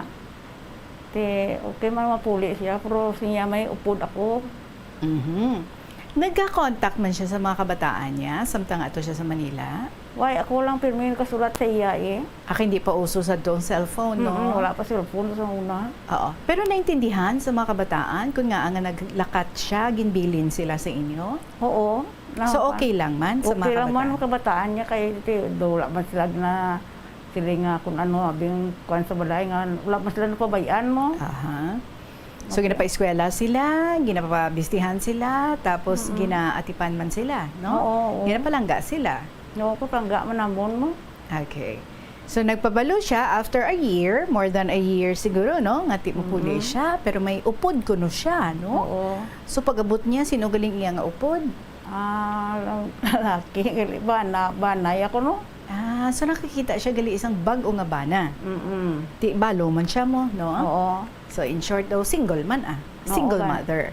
So paano ini ginbaton sa iya mga bata? Kagang inyo man yung mga ginikanan. Kag kamo man iya mag-asawa? Okay naman sa amon, wala mo kami problema. Kay ti hangpan man namon, ti mangita man sa siguro sa Paris, mas mga buhi nga galaw man siya nga makabulig sa iya mo. Ti ang kabataan, ang bata, ang magulang niya, ang gusto lang na iya mag pangiyos-pingos sa God kag hipos-hipos lang niya, pero ang kaduhan naghapa kagalahibi, nahibi. Ano rin ikaduha, babae or laki? Babae. Hindi siya gusto nga kuan na gagay kay sa mga kumpasan kamo tinagid na amo niya ng ulunan no nahibi. So do hindi siya luyag, hindi siya konforme. Medyo na ululuhan ko lang nga 5 mangita naman na si mama sang iya pares kasi gusto yaman nga may mamulig sa iya guros pangabuhi eh. Aha. Ang inyo nga nanay kag tatay, kumusta ang ila reaction? Ate ang tatay ko ya kag nanay kadto man sila sa balay kanang kadto man siya kay tuyo man nila tayo makikita man eh. Puti sang kuan man daw hindi man siya ginasatay pagkikibaloy nga mo to. Daw medyo maakig man siya galing kay di isang gabi na nagpahuhay ito silang kung tawag yung manaog sa dalong ang ako nangod tani tuyo iman ko nga sakit to pero kaya ang ako nanay di man gusto ng nanay ko mamuna kiniturihan ng nila eh ingati ano na ito niya ang hipos man sa nga hipos nga may dupod na siya at ito ang uli daw pinabayaan naman lang sila nga muna ito pangabuhi ka muna sa inyo kung mga buhi ka mo eh. Okay. So sa dilin sila nagstay? Bali mang nagkatinag-tinag man sa mga isa ka bulan sa amon. Pero sa muli, nag-lisensya sila nga mapuli balik sa Manila. Kaya ang lalaki may obra. I see. Sang nagtener sila sa inyo, sino lang ning ginaintindi sa iya bagong nga bana, samtang ara sila diri? Nami ay sila yung bana ko. Okay sila nga duha. Intindihan ay sila yung nga duha. Okay. So wala man siya nagbusong sang ari di siya sang pagpuli yan? Way pa. Okay. So sa nagbalik sila sa Manila, ano na ang nangin sitwasyon? Sang pagbalik niya sa Manila, primero nagpropadala man sang uli dugay wala ka padala. Sang uli do ano na lang wala man gyapon sa Mayo man. Sang uli nagabot ang napatay ang akon nga nanay. Nagkuhan siya, nagpuli. Siya na lang. Uy, di na ng bana niya to? Ito nagpabilin. Okay. Tapos namangkot ko siya, tingnan nga, awi kagid-gabi ka padala, kwarta sa na amon. Tingnan, ginhulang po mo sang utod sang lalaki. Siling niya, tuwa, iman niya bayad-bayad. Sa muli, nagpuli siya, inupite, malang ko ng kwarta niya. Muna gabi, kapuli siya, gabusong na siya. So amo to nga nagbusong siya sa amo to nga husband, bali niya. So, saan napuli siya? Sila pasang banay ato? Sila pato kuno tawro kayo sa ulihi, lugay na siya nga nagpundo daw, ay mga nakabot banaya. So, wala siya ginapas? Why? Okay. So, ano kalawin siya nga nagtiner diri? Hasta gid nga nagbata siya wala siya wala siya ulpot sa lalaki. So dirigili siya nagbata. Dili man. So kamo ang nagbulig sa iya, kamo ang ara sa nagbata siya. Ara po kami, tapos buhay pa man tong nanay ko, ang tatay ko. Tiya mo nag-isa na dito do siya sa may ginhimo man siya nga balay, nga gamay mo ko malig man. Tiya mo man to dito siya. Okay. So ang lalaki, wala gid din nagsibaw-sibaw sa iya, wala man nagapadala. Why? Paano ang pagbaton sinisang iyang tatlo ka mga kabataan nga ti? May manghod na sila. Wala na lang na nila ginamuno man, kay kisa nagasumgod ang kaduha. Siling ko, balaan mo sing kuning, siya, nagapamita sa ngayong tani man, galing tinagsala sa sang iya, naabtan. Hindi na nasin ko pagbasula, sinana mama mo. Okay. So, nagbata siya nung natabo? Tigado man Tigin bulig-buligan man nga kung gusto na padalaan ko man konsumo nga ang bayi, ang manghod ko. Tapos ang lihim, dako-dako nagawa ang bata, naglisensyaan man siya nga malakat. Tisilinawan ako, hindi. Kaya ba sir, malakat na to siya, mabalikaan nito ang lalaki. Basta pangitaon nito ang lalaki nga nagkarato. At tapos, sa muna, matag naman problema, mamuna. Tiwai madayon itong lakat ya. Okay. Bale, sa nagbata siya, is it true nga kamo ang doon nagbatiti isang bata, inyo ngalan, inyo apelyedo, ang gindala? Oo, nagpabunyagan namon, tapos ara sa amon. Kung hindi mag-angot ang bata, ginanoy man to sa nanay namon ginhatag, so dito man siya. Nang dayon nga propumugon ubraya, pangita man da kun nga maubrahan niya nga propanglaba. Kakuan siya daw na budaya man sa siguro nga daw hindi ka-sustain wala sa kuan niya, naglisensiya man sa nga hagat sa tiya namon nga malakat, nga ubrahan tos Palawan. Okay. So, mga pilaning edad sang iya gamay nga bata, sa nagplano naman siya nga maglakat. Una, mabalik siya kuno sa Manila, no? Pero wala man to na dayon, di ba? Okay. So, sang naglakat gid siya, pero dito gali siya sa Palawan na nagtupa. Di pilaning edad sang bata nga gamay? Lima guro ay katuig ay. Mga 5 katuig guro ay. So nalimahan man siya gali katuig. More than 5 no? Kay tiga busong pa lang siya mo. Okay. Tapos, ano ang imo ginhambal sa imo manghod? Sa iya nga mga bata?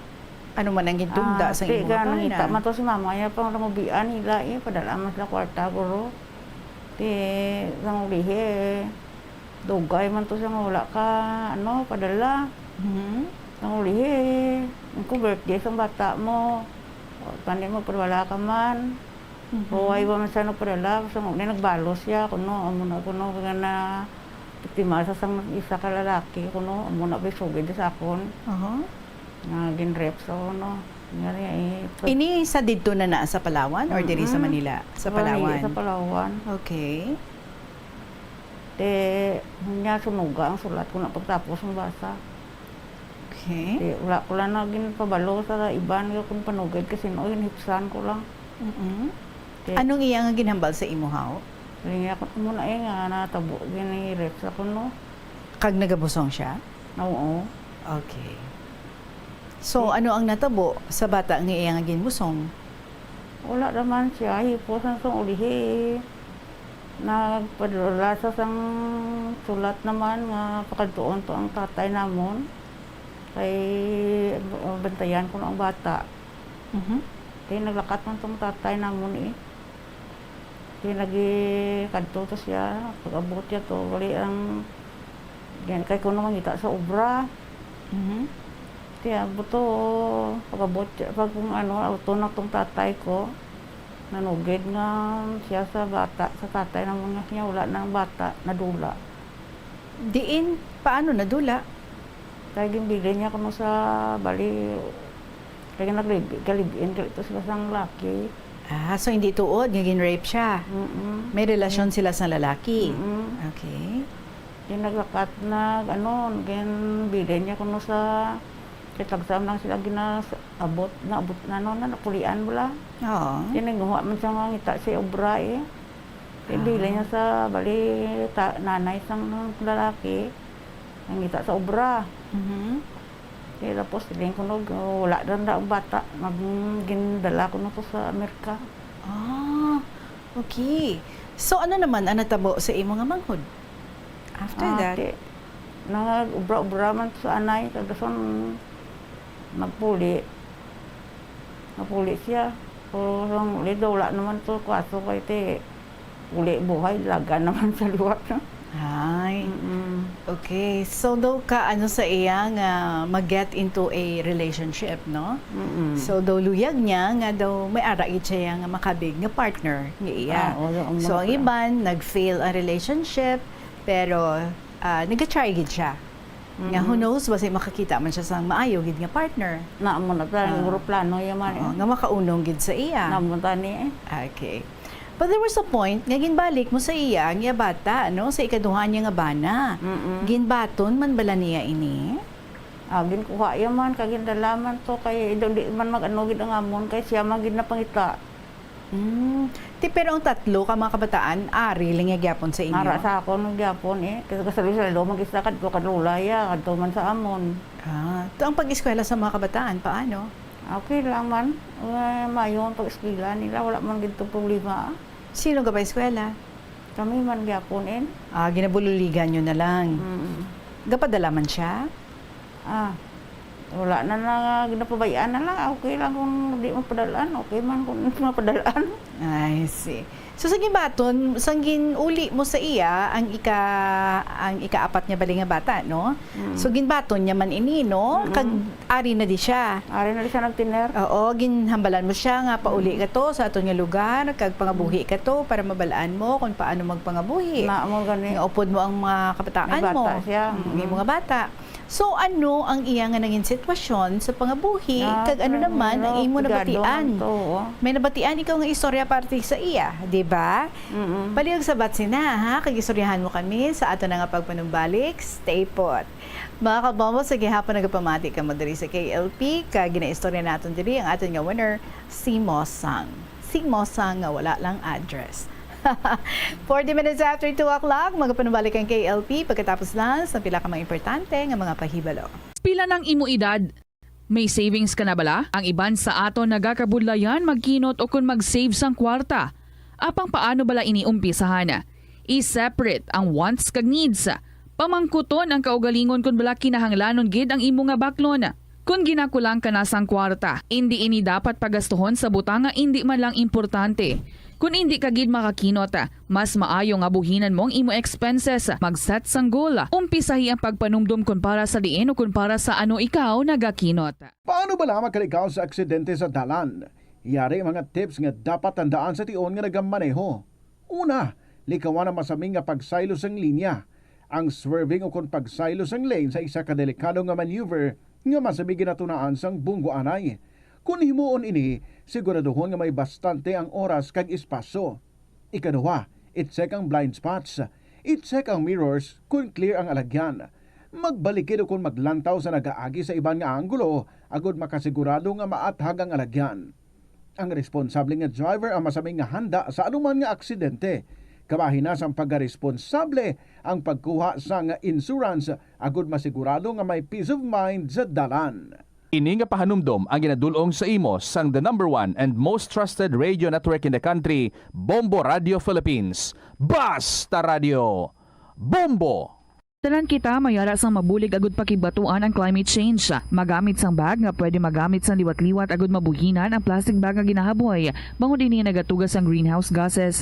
Ikaduha, hindi masumi magamit sang computer. Kung 4 ka oras lamang sa isa ka adlaw ang imo nga paggamit sang computer, makabuhing ka na sang carbon dioxide emission nga 83%. Ikatatlo, kung malapit man lang imo nga kaladuan, mas maayo nga maglakat o kung magsakay na lang sa bike. Magluwas sa makakinot ka na, mabuhinan pang polusyon nga nagatugas ang climate change.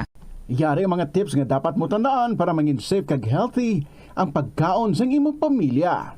Maglikaw sa tuman ka matambok, maasin, kag matamis nga mga pagkaon.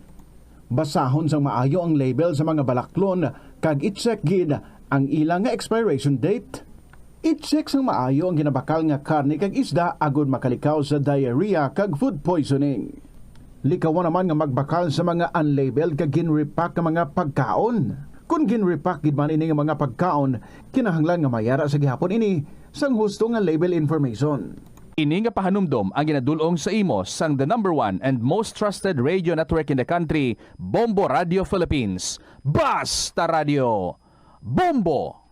May kilala ka bala nga mga bata nga mahilig sa video games? Nagausik bala ini sang inoras sa paghampang sang iya ginakaadikan nga games? Isa ka pagtuon sang American Academy of Pediatrics ang nagapahayag ngang sobra-sobra o kun inoras nga pagtiner sa paghampang sang video games ang makadulot sang depresyon, anxiety kag manubo nga grade sa eskwelahan. Suno sa mga eksperto, halos 9% sa kada 3,000 ka mga elementary students sa kada pungsod ang makabig pathological o kun addict sa paghampang.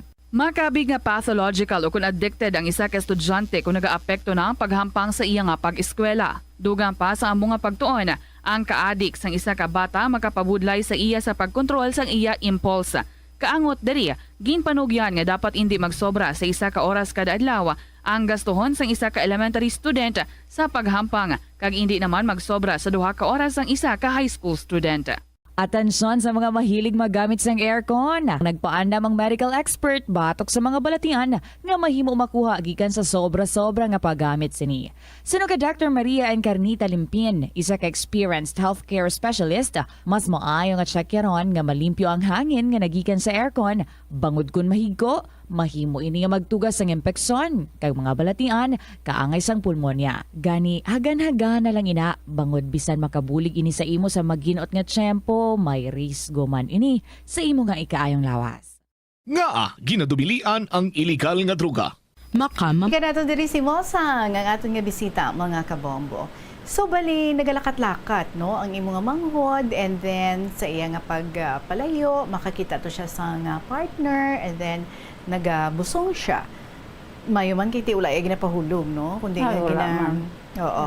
So ginabunag man ang mga bata nga ini. So samtang nga nagakalatabo ang amo sini, ano ang reaksyon sa iya nga mga kabataan? Wala man gid sila sing may daw baton man nila yung amo na ila nanay. So they are trying to understand her. Okay, so siguro gusto niya lang gid dyan, no? Nga may ara man siya nga kaugalingon nga partner. Kag siguro gusto niya lang nga makapangabuhi man siya bilang sila, no? O magululupod bilang isa ka pamilya. But sad to say, sa duwa ka relationships, do nag-fail gid ato, no? Pero ginbilinan siya bata. So ano na ang naging sitwasyon niya kay ti ginpapauli niyo na di siya ginatag mo na sa iya balik ang iya bata to sa ikaduha niya nga husband, pero ano nang naging sitwasyon niya sa pangabuhi niya diri kag ano naman ang imo nabatian nga istorya parte sa iya? Tisang mero puga siya parang napayan ko lang kay kuda okay naman to kay ba panglulabada siya yung ligad to ang man ang balay berbistahan ko da siya lantaw-lantawon man kung ano ang kintangan niya. Nakita ko okay man ang ligad ko nami sa man ng balay nga siya man ang muna po panglabada man ang obraya. Kanami man sa balaya okay lang ang kaitid man dason ko daw may nagabulig-bulig mo sa iya pangabuhi may guro may timbang ba sa pangabuhi. Dali isang ulihi, daw may balitaan kung daw man nag-istorya sa ako nga muna be. Nga may relasyon naman kuno siya. Oh, so ano yung mo ginhimo? Sa nabalaan mo iya nga ginhimo? Daw nahuya man ko kag dason nasugo ko nila nga iya akigan ra ko balaan mga muna. Kundi ako magpakita to nahuya man ko bi nga muna. Nabayaan ko na lang to. Ang ulihi balita ko mga mabata na siya, nagbata. Sinugo sa balay. Sugo yung may bata sa sinugo. Kasi nga, katutukin na naman, may baliga siya nga gamit. Abi nga para nga sukol sa partira. Yung ulihi na may baang bata. Yan nga ikaduha ka kadto sa akon. Kag ngayok ko kasi ako padala ako man kung pagkaon nila Nagpadala ang bugas, amo na. Di sa ulihigin, bistahan ko siya. Ako, nagurong bata yan, mga nabulanan na. Tinabalaan niya mga kadara ko, pagka ba, nung baloya, pag sinugata imang ko, gahatag ang bata, dayong mandaon. Ahay. So all these times, no, sa mga pagsulod niya, sa mga relationships, and then nagabusong siya all throughout, ara ka lang, no? Although sang last na, daw naubos naman ang imo nga pasensya. Kaya daw feeling mo, daw wala siya nag-learn. Pero hindi mo man siya gihapon mabatas. No, sa gihapon, nagabulig ikaw bilang isa ka utod, no? Utod mo, daw, amo na bala, daw, hindi mo man gihapon mabatas, and then hinablos mo man. So, ilabinigid ang bata, doon hindi ka makatalikod sa bata. Oo. So, paano ka mo nag-ayuhay liwat? Kaya daw natila ka na sa iya ginahimo, pero nag-ayuhay ka mo liwat. Paano? Ayuhay ka may liwat ng punano daw, gabar, estudyasan para ti pangabuhi yaman. Punano tayo, kita ginagagaman kadto sa balay, kunano daw, padalaan mo sa puli sa ila. Sabistahan ko siya, doon kasi makadto na magpila ka bulan, nabi kung isa ka bulan nga, hindi ko sa makadtuan. Kadtuan ko na siya, dalaan sa pagkaon nila, kung ano mo daw makapagkaon, kasi klaroton, ano mo nabi. Ulis, yung may naskuta sa akon niya, hindi na da sila siyang kutuman, Hindi na da silang kutuman, kaya hindi wala mo ito kasi ang isa katao ito nga nagabugno sa akon. Ang mo ito gali ang iya nga daw ginaano iya. So, bago naman niya nga partner, doon mo na. Okay. So, ining bata niya, no, nga gindala sang lola dito sa Amerika, you said, nagkita agid man sila liwat? Hindi, sang lugay na, nakaduha pa to sila sang laki nga to. Ang last? Okay. So that means, kundi tatlo gidya bata niya sa iya nga husband. So nabalo siya, tatlo kabilog. And then after that, nakaapat pa siya ka mga bata? Correct? Hindi, bali tatlo sa una. May dugang nga? Isa, tapos isa pagid? Sa isa to, bali nagduha. Nagduha? So bali anom tanan kabilog iya bata? I see. Okay. So bali sa isa ka partner, duha ka bata? Doon mo na? Then sa isa? Hindi, sa una yagin. Tatlo. Dason sa isa, ang ikaduha isa. Sa ikatlo, duha. Ti apat Apat. So that means pito tanan overall ang iya nga mga kabataan. And then ining isa nga gindala dito sang lola sa Amerika, you said nga gin seek out gid siya, no, gin pangita gid siya sang iya sini nga bata kag natutulan siya, and then nakakita ay gid man sila. Kumusta ang ilang nga pagkitaay? May mapakita na nila kay dahil lawanan sila nga sa silingan yung bayita nga. Ang Ginoo baka balo ang Ginoo niya, ang Diyos niya magpa-ideya kung paano nga magkita na sila pala. Laging sabat sa Ginoo ko nang iya nga ila nga kanang kahidlaw man nila sa isa kag isa Kay ti way patubuot mo, no, ang bata sang ginkuha sa iya. Kay kanami man, no, kay ti ang bata gid ang nangita sang paagi para nga makilala niya ang iya tuod nga nanay. Okay. So kumusta na ning utod mo subong? Okay na siya, kaya dagko na nakabataan niya, may pangabuhi na. Tapos atong nadula to, may pangabuhi naman. Igos lang makita na mga sobra 40 anyos buray. I see. Kumusta siya subong? May partner siya? Ang ako na utod. Why? Okay na to sa ulihito. Pero at least ang mga kabataan, gipang sa pupo, sa inyo nga mga bulig. Hindi, sa bulig man sa partner naman. I see. So mayo man, no? At least bisan amo na failed relationships, pero at least gin sa par ang mga kabataan, gin pa eskwela, gin palangga, gin padako. Palangga man sa kagdason gina mga mag-utod sila nagbinuligay. Ay kanami, nagbinuligay sila. So kanami. And then, sa ulihi, daw, nagtinong naman lang siya sa iyang life. Nag-stop na siya sa pagpangita sa mangin partner, gid. Siguro na-accept niya naman, no? Ngati daw wala, gid. So, I'd rather focus sa mga kabataan. Pagpalangga man sa kabataan, Oo, kaya very young pa siya sa nabalo siya, no? siguro gusto niya lang gid dyan, no? Nga to make it a try para nga who knows. Basi kung may ara man nga magswak kag makabuo sila sang ilang kaugalingon nga pamilya, but sad to say. Ito mo na plano kita ni Guro galing nagsala lang na siya. 3 failed relationships nagresulta sa mga kabataan, pero ang mga kabataan gipang sa pupo kag subong may mga pamilya na maayo man ang mga nalabutan sa mga kabataan. Okay na namin na sa kabataan niya, subong mga profesional man sa kabataan niya, ang iya nga mga kabataan na namin ang manayin nila kay may mana yung isang pastor, isa paano sa pulis. Okay. So siya, happy na siya? Sino ang upod niya sa pagpangabuhi mo? Katuan niya kung bataan niya, kung sino nahidlawan niya, kung sino ka na katuan ng tanan. Ginasusalama yung mga brubisita. So she's enjoying life. Upod sa iya mga kabataan, upod sa iya nga mga apo. Pag gusto na siya, kung diin siya, pwede ka pamasyar, no? May apo naman siya, tanan-tanan gid. Ti ka namin. Gamo nang iyang kwan. So which means nga, at peace na siya and happy na siya sa iya nga life. Well, nag-stop naman siya, no? Sa pursue gid sa pagpangita sang iyang mangin partner nga siguro no gusto niya lang ati may forever man siya nga partner. Plangga man sa sambusan kapuhan niya, plangga sa kapuhan niya. Sad to say do wala gid natabo no, do wala gid niya nalabot ang ina nga dream niya nga makita siya sang iya nga ibulo sa iya nga husband nga until forever man nga magastick sa iya. Sige lang anyway, ikaw ma'am, kumusta naman ikaw? Kag kumusta ka mo subong nga duwa sang imo nga manghod? Okay na, pero mo na ganin sa lingko, bisan mo na ganin kung sa kumayo, kung sa pariyo mo, kung mayo, kung wala, hindi man malain ang ginahimo mo sa mga hinaplusan mo, kung ano ko, palangga ka man gali nila, hindi ka man nila ginapabayan, ginabuligan mo ko nila, ari ko din sa Iloilo, lag mo, maglaom nga, mag-birthday buwas nga ako nga Mr. Birthday niya. Pero igo ko mag-abuti, may ginpadala mo ni, may ginhatag si amo ni. Kanami. So, na. Sa halin sa mga tatlo kakabataan to nga gin sa pupo nyo, ginpadako nyo, ginpa-eskwela nyo. Sa abroad naman na yung isa.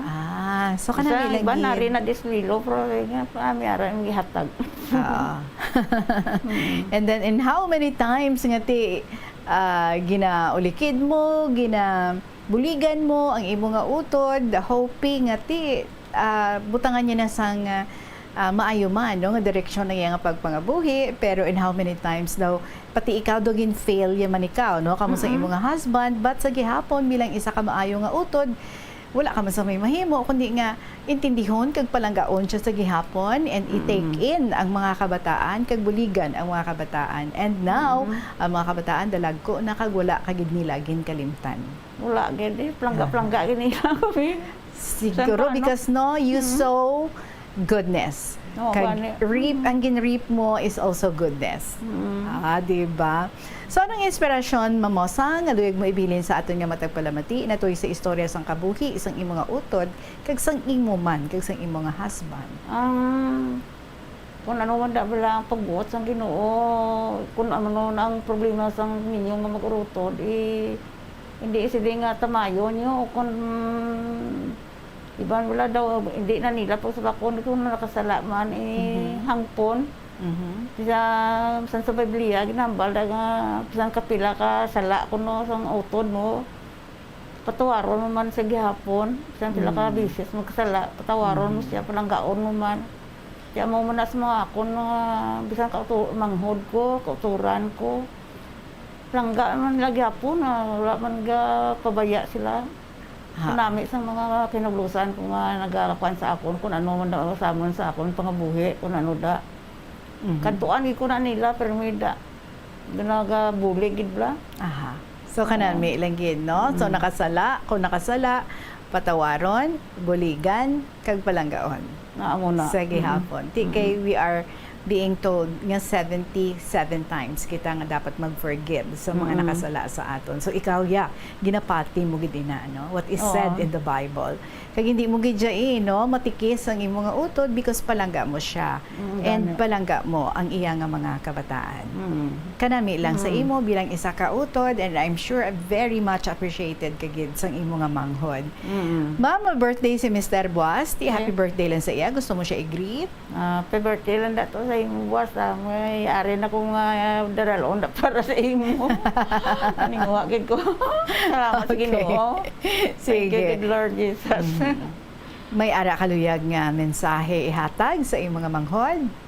Okay lang man, wala na sa hindi. Okay, sige. So ma'am, congratulations sa imo, and I would like to say thank you sa imong Salamat, istorya thank diri you. nga gibilin sa aton nga tanan kita, no? May mapulutan gid nga inspirasyon. Amo ginaiyan sa tagsa ka pamilya, may mga ara hindi pagitindihanay, pero sa gihapon dapat papangibabawo naton, no? Ang pag-intindi, pagpalangga, kag pagbulig. So maraming salamat sa imo, Mamosang, sa imong istorya nga gin-share diri sa amon. Sa sining hapon nagahulat ang imong 1,000 pesos nga cash. Mama, mangi mo microphone. Dali lang. Dali lang kid. But anyway, I am about to announce ang ating winner, but not before I say thank you sa tanan naton gid nga mga letter senders. Salamat gid sa inyo, sa inyong mga istorya mga nagahatag kabuhi diri sa aton every afternoon diri sa Kahapon Lamang program. Again, feel free nga magpadala man sa inyong mga istorya through email sa bombo_iloilo@bomboradio.info, or you share your stories pinaagi sa pagsulat sini, and then ipadala sa Kahapon Lamang program, DYFM, Bombo Radio Iloilo, Sky City Tower, Mapa Street, Iloilo City. Dali lang gasulod ka mga duwa. Kasadya sa inyo da. Congratulations sa ating winner to win also 1,000 pesos nga cash. Ikaw ina ang next nga pag-interviewon diri sa KLP Senior Citizen sang 3rd District. Sa liwat, ang ating winner for this week si Senior Citizen sang 3rd District. Kagang mga winning letter amo atong jutayan ka lang nga rapon ni Virgo. Congratulations gid sa imo, sa inyo tanan mga kabombo. Madamo gid nga salamat. One day break kita, magabalikay kita on Monday. Maraming salamat sa inyo. Sa gihapon, ini inyo alagad si Tita Regine para sa Kahapon Lamang program. Of course, nagahulat ang inyong mga paborito man nga mga dramas, Tuyang, Ermitanya, Provincial Jail, and ang Dear Diary. See you again on Monday. Good afternoon and God bless.